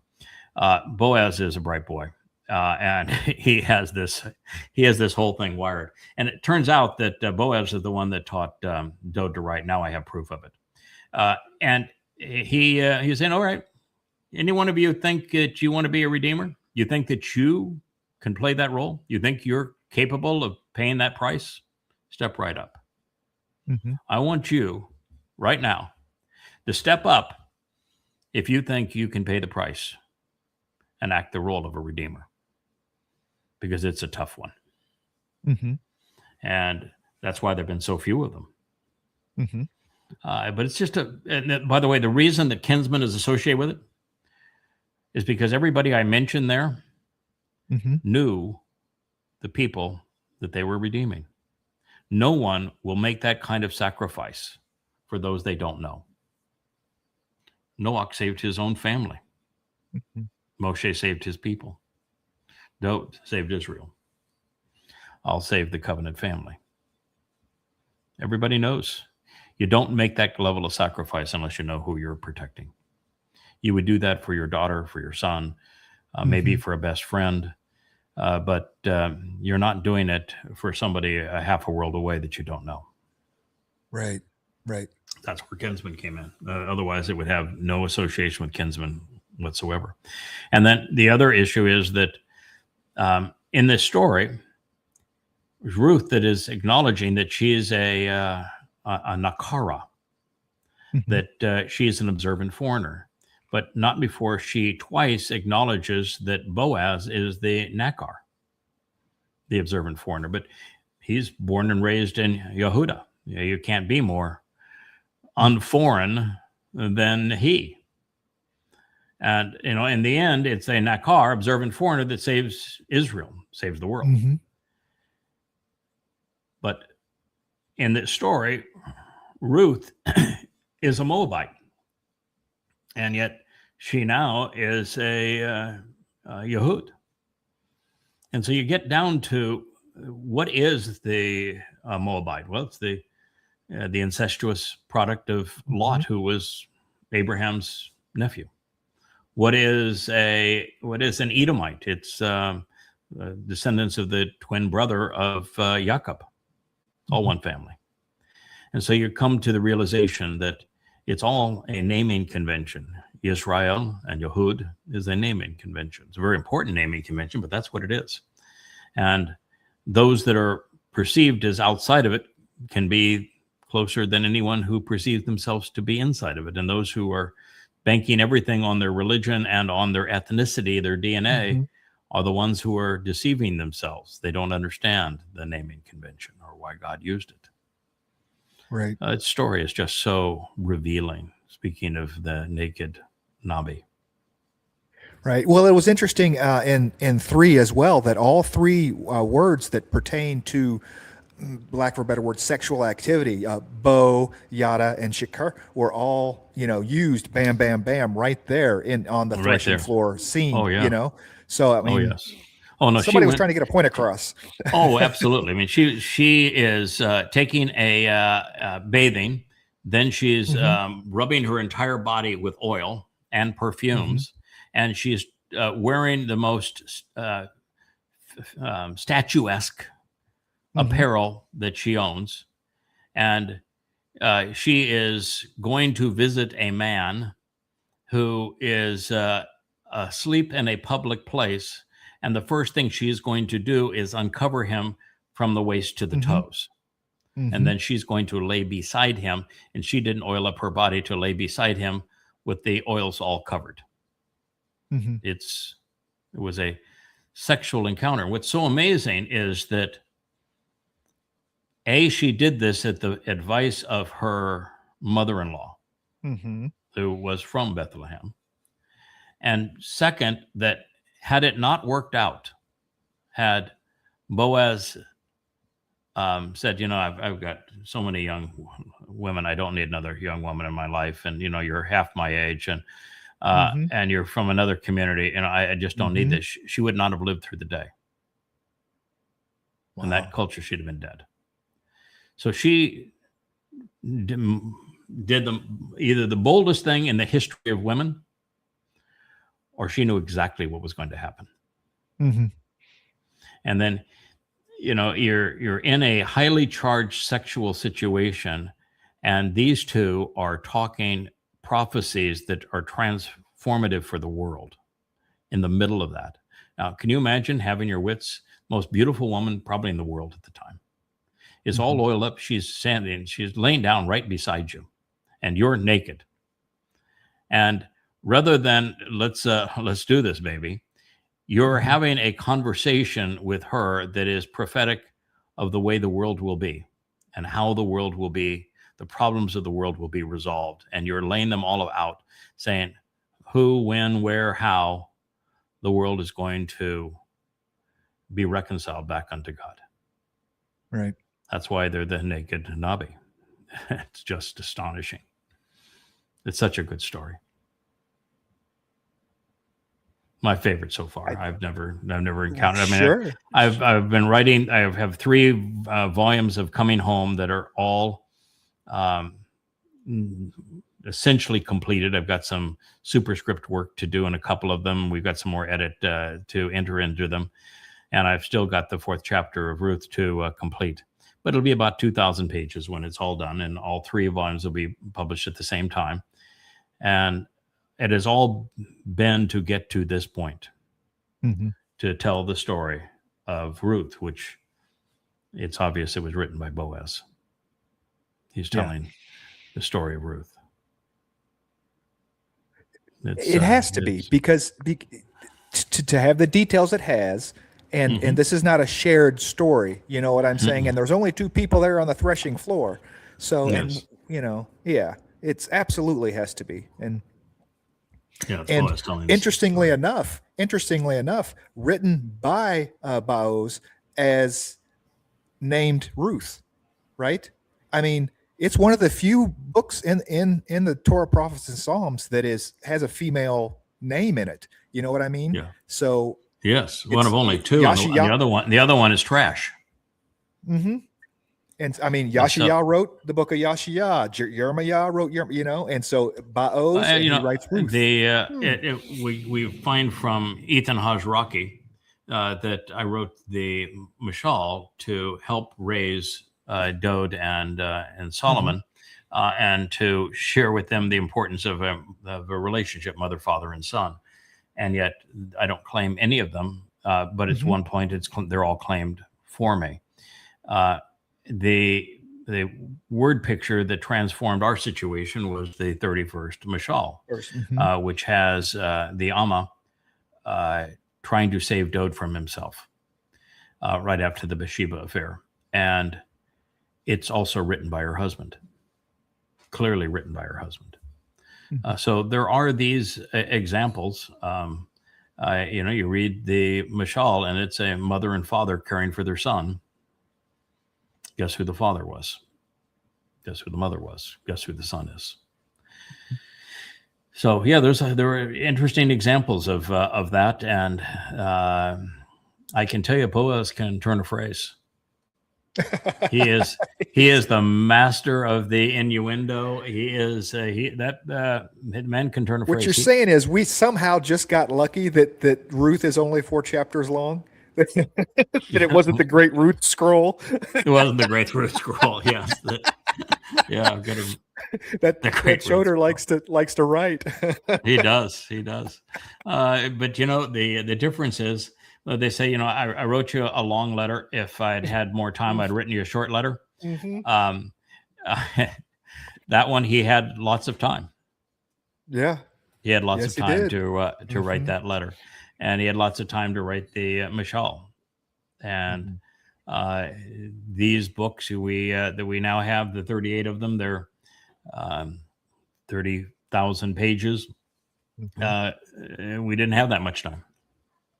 Had to get it done, and they're long for a reason. And when I hear things in my ear when I'm listening to these page-turning talking books, that I'd say, I would not say that that way now. And then, but I'm absolutely convinced that that's right. We leave it, and it's not for any other reason that you can't start people off where we are now. You come to this point. You don't start at this point. Right. And so I think the way the books are currently written is we're going to leave them that way. And you continue to read, you continue to learn, you build a foundation, then you can eventually grow to where we are. I tell everybody the same thing with our social media. We have doing the shorts or doing even the your earlier programs. Hey, we need to go back and change to the new intro, or we need to put the old outro. And it's like, no, we want to be able to see the progression in our work as we go. Right. Yeah, look at for example, the Will, for example, as he's doing his program. The first one wasn't very good. Second one, whoa, what a difference! And he is growing in his ability to deliver this. And everyone that I watch, I'm watching the progression. I think that Mariah and her husband Russell had a really good first go, and yet there's some mistakes that they were unaware of in terms of camera placement vis-a-vis. They did a mic, in the family hour, and Mike's constantly looking like this. They did a mic. They'll figure that out. And right. And the progression is good. Yeah. I like the growth that Mike has on the shows that he has. I love the growth on Call Your Next Witness and how much better those shows have gotten over time. The Y2Z group, each episode is better than the last. This is the kind of thing you want to see. Yeah, that's what y'all's looking for. That's the whole point. Yes. It's the growth. Leah, last night we were listening to some of Leah's earlier songs, and she said, "Oh my God, I can't even handle that." This. And I'm saying, no, that's what you want to see is the progression. Yes. You don't want to avoid those songs. You want to have the progression. When I'm listening to that analysis, that the logic of Galatians as we went to that chapter. Are there things that I could say now that are beyond even the thoughts that I expressed then? Sure, but that is the most rational evaluation of that material ever written, and it's absolutely well beyond anything that needs to be done. So I think that we leave it. Let's do one more here, and then we'll. I have one thing I want to talk about though. Okay, before we please. go. Okay. that there was some talk, and we're talking about avatars, and we're not really locked in anything about avatars or whatever. And there was a lot of chat when it was brought up on the last show, on the Luminary show, in the YouTube chat on Red about who's going to be which avatar and whatever, how are they going to look or whatever. And I'm like, we're not locked into people, right? We can have Wookiee and Asher and Kara read these to us, or we can have a bull, a ram, and a goat read these to us, right? I mean, there's no reason that they have to be has to look like you, right? Or what do you think? I think that from a credibility point of view, and that's what we're promoting is credibility. That the parts that are in my voice, it should be an avatar of me. I am obviously like the variety. And if for variety, occasionally we were to sneak in a bull, and then we were occasionally, and that could cover my part, and that we occasionally, like we're doing the Mizmor with Dode, and we sneak in a ram to do that part, I think that would be hilarious. So I have no problem with that at all. I think we're actually better off without avatars on the things from Islam and Twistianity. Let the voices do the trick.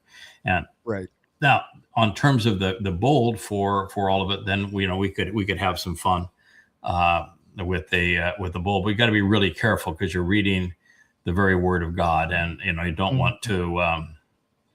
Don't want to push it too far. But you could have a if it's Torah, you could have a Moses avatar. Read the Torah. You could have a Yashaya avatar read Yashaya. So, and we've got some decent avatars of these people already. So that's a possibility. Listen. We introduced this program with the Talking Wookiee. We introduced the basics programs with the Talking Wookiee. So I've enjoyed, and John Voight did those things. I love the Talking Wookiee, and I think it's really fun.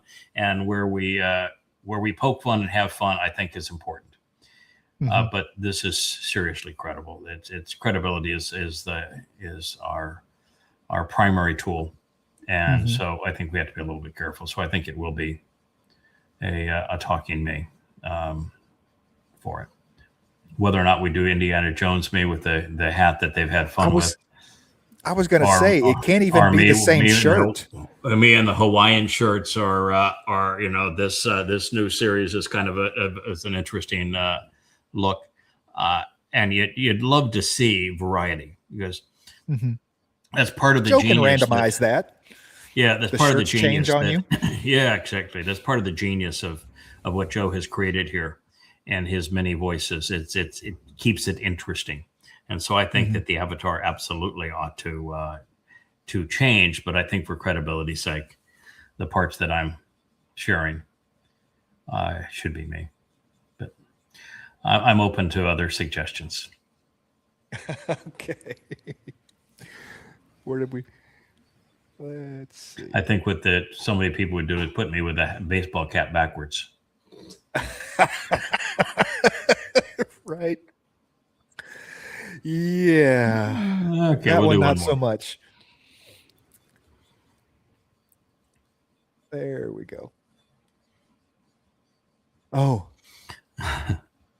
Yeah, so this is the thing I was talking about, that the bipartisan bill for affordable housing, Trump won't sign.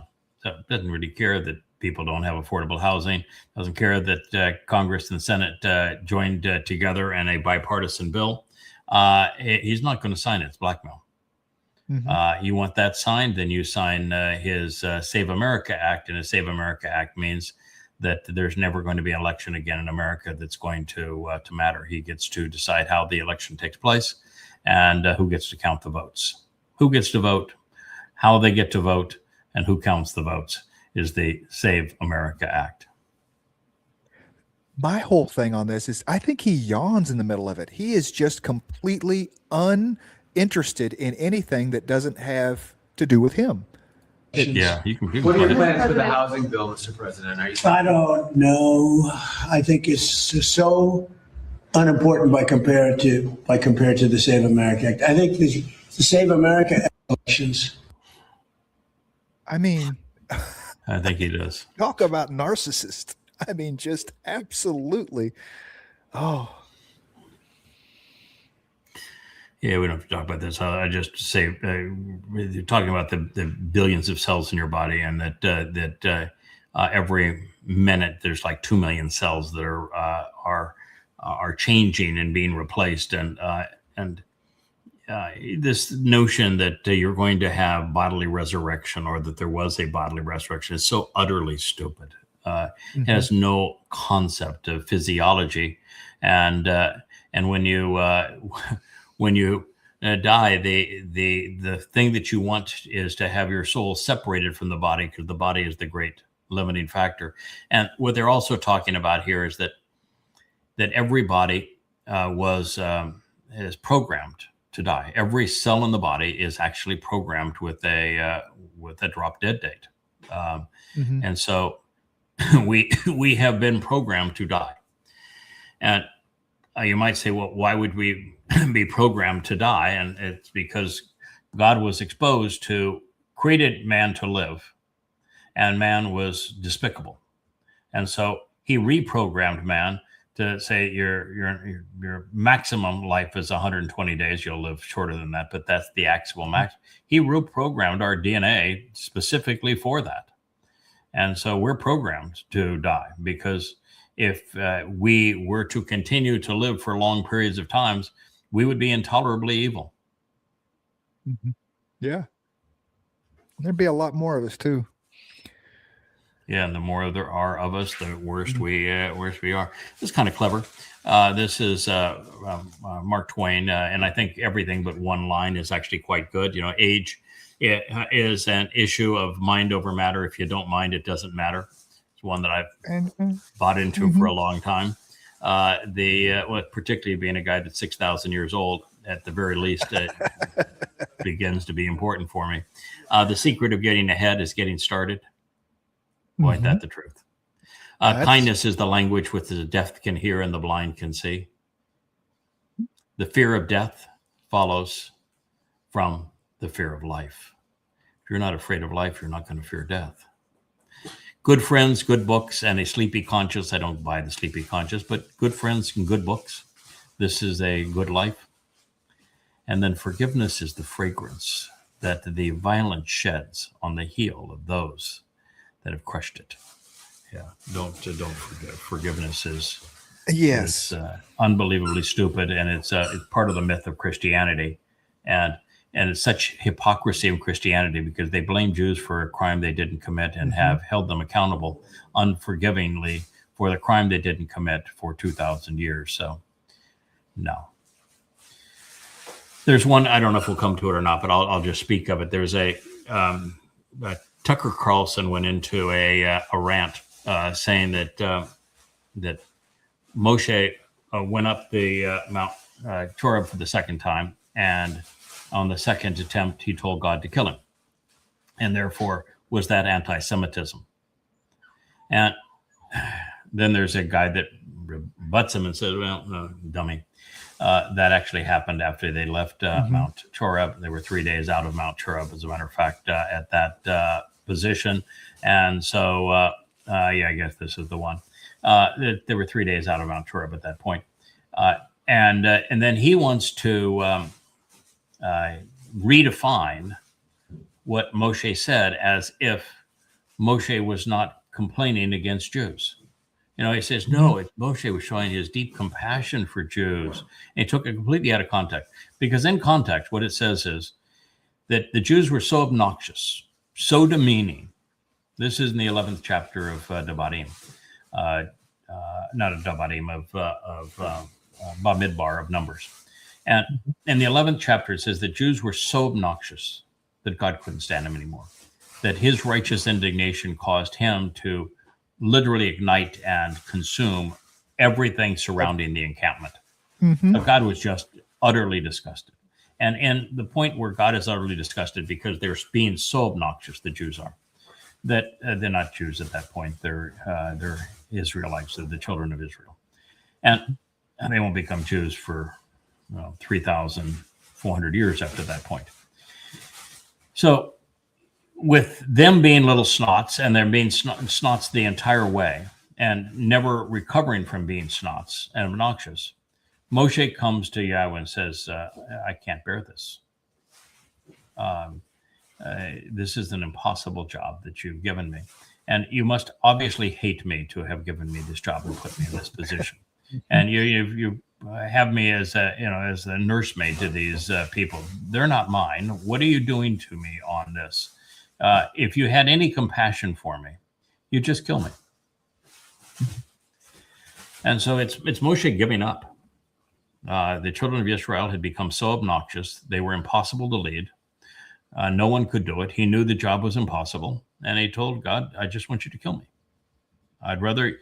It's more merciful you kill me than me having to endure these people any longer. Mm-hmm. And so in this case, both of them were dead wrong. To understand the Torah is to understand that the Torah is the story of everyone associated in this story. Everyone in that story was a snot, except Chinook wasn't. Adam was, Chawah was, Cain was, Chinook wasn't. Noach wasn't. Medod and Eldod were not. Amram and Jochebed, Moshe's parents, were not. But Moshe was at times. There's just very few people that are not presented as schnots, as really obnoxious. I mean, the whole group of the spies, what a terrible thing. The meltdown at the waters of Meribah, having a tizzy fit even before crossing the Gulf of Aqaba, getting to the other side, and the first thing you do is build a golden calf, constantly challenge Moshe and saying that they were threatening to kill Moshe. It's a depiction of a people that were antagonistic towards God and antagonistic towards Moshe. And the theme never changes. That is the theme. That is the only thing. And that even those before, with Abraham and Sarah and Lot and Yishak, Jacob, Rebecca, Rachel, they're all despicable. The 12 children of the born to them are all despicable. It's you need to know that's the story, and the story is people are horrible, and yet there's only this reoccurring theme where God sends in a fixer, and that fixer doesn't have any rebellion associated with him. Mm-hmm. You never see a bad angle on Chinook, on Noach. You look at the story of Boaz after the Torah. It's just all positive. And same as with Ethan Hajraki. It's all the way through.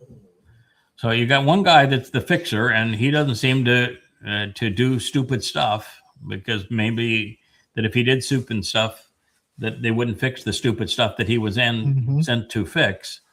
But everybody else is just obnoxious towards God. Terrible things he did. Comes out well in the end, but boy, it was a rough go getting there.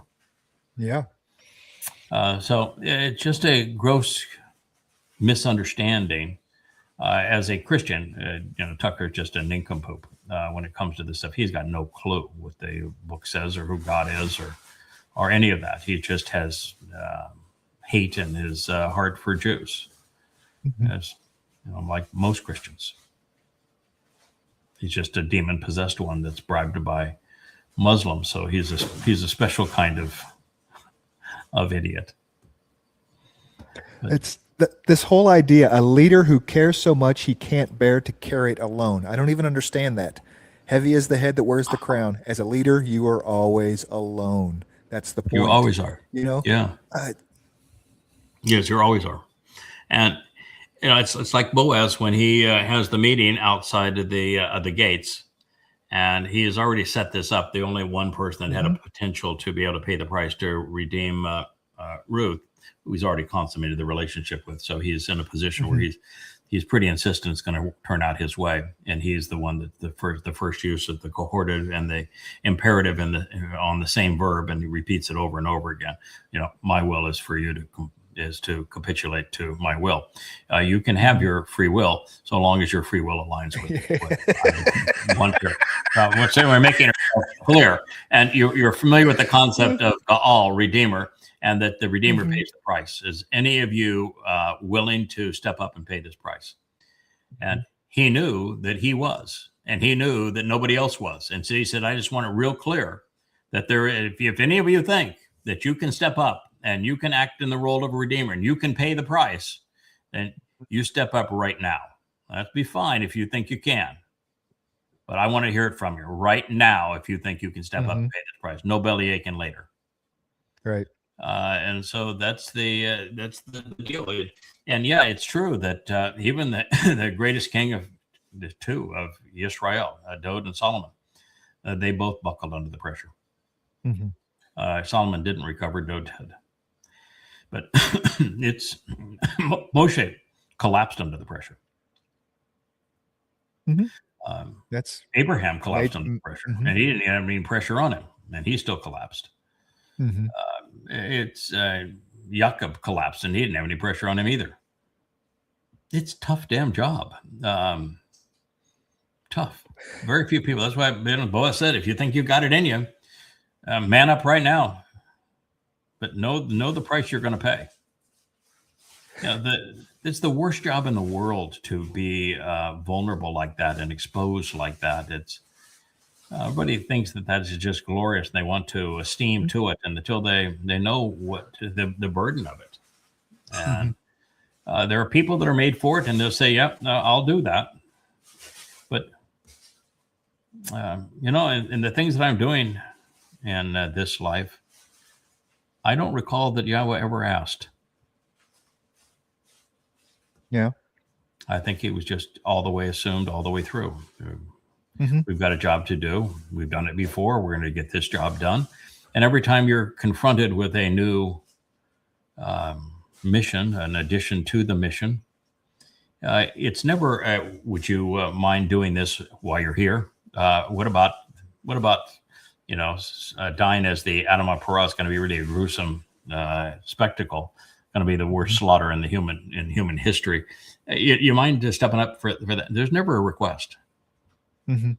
It's we've done this before. This is what we do, and you're committed to doing it. So we can dispense with the pleasantries here. This is what we're going to do, and you're delighted to be able to do it. But there are horses for courses.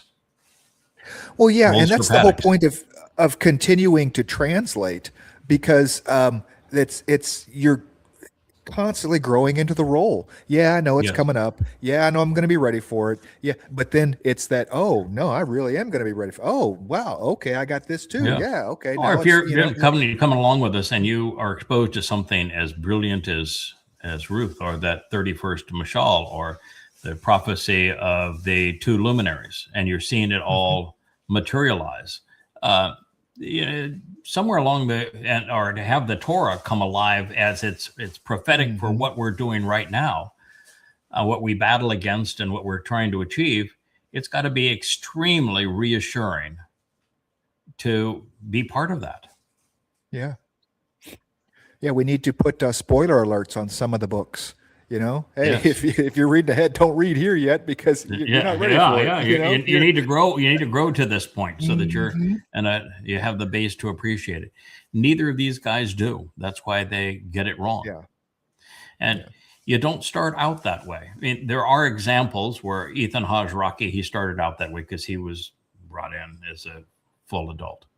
But for the most part, God lets you grow into each life and earn your place and this is part of it, is that you build a foundation of knowledge. You go about learning and thinking, and then developing comprehension, understanding, insights, and then you begin to share them and you build upon that. And it's a whole ongoing process.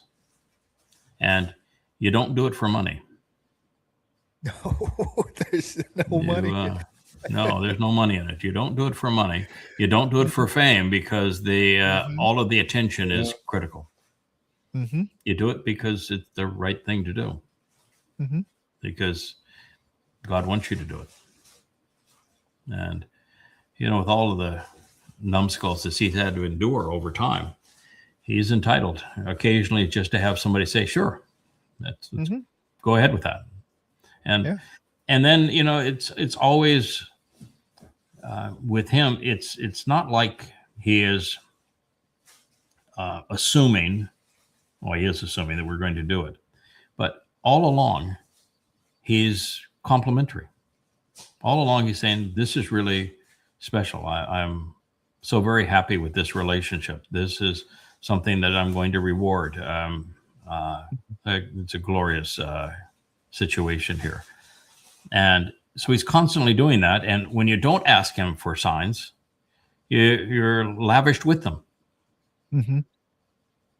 Yeah. You're not insulting him, and you're letting him do it his way. And then if you're saying, you don't demand knowledge, you work at it, then you find all of these marvelous insights that were there that no one has ever seen, and were put there knowing that you would find it. And he's giggling as nobody's business when you finally find it and say, it took you long enough.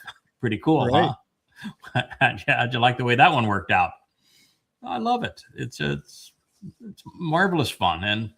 And he has chosen to know as little about how it all plays out as is possible, up to the point of assuring us that it all plays out. So we're assured that it all plays out because we know exactly what ultimately transpires. But all of the little nuances each day that get us there, he avoids knowing until they materialize, or the relationship wouldn't be any fun. Mm-hmm. So it's super cool. All right, my friend, we've done our 2 hours plus, and thank you. I know that you're out looking for air conditioning equipment. You're back. You're going to keep your wife and yourself and your dogs cool. That's a good thing to do. I understand you're in a heat wave. We don't know if there's such things here, but I'm glad you're there and able to take care of that. And you're able to join us for the vlog on the blog. And thank you. Thank you, Rich. We'll look forward to seeing you later today with another episode of Luminaries in the Basic Series. Thanks so much. Good day.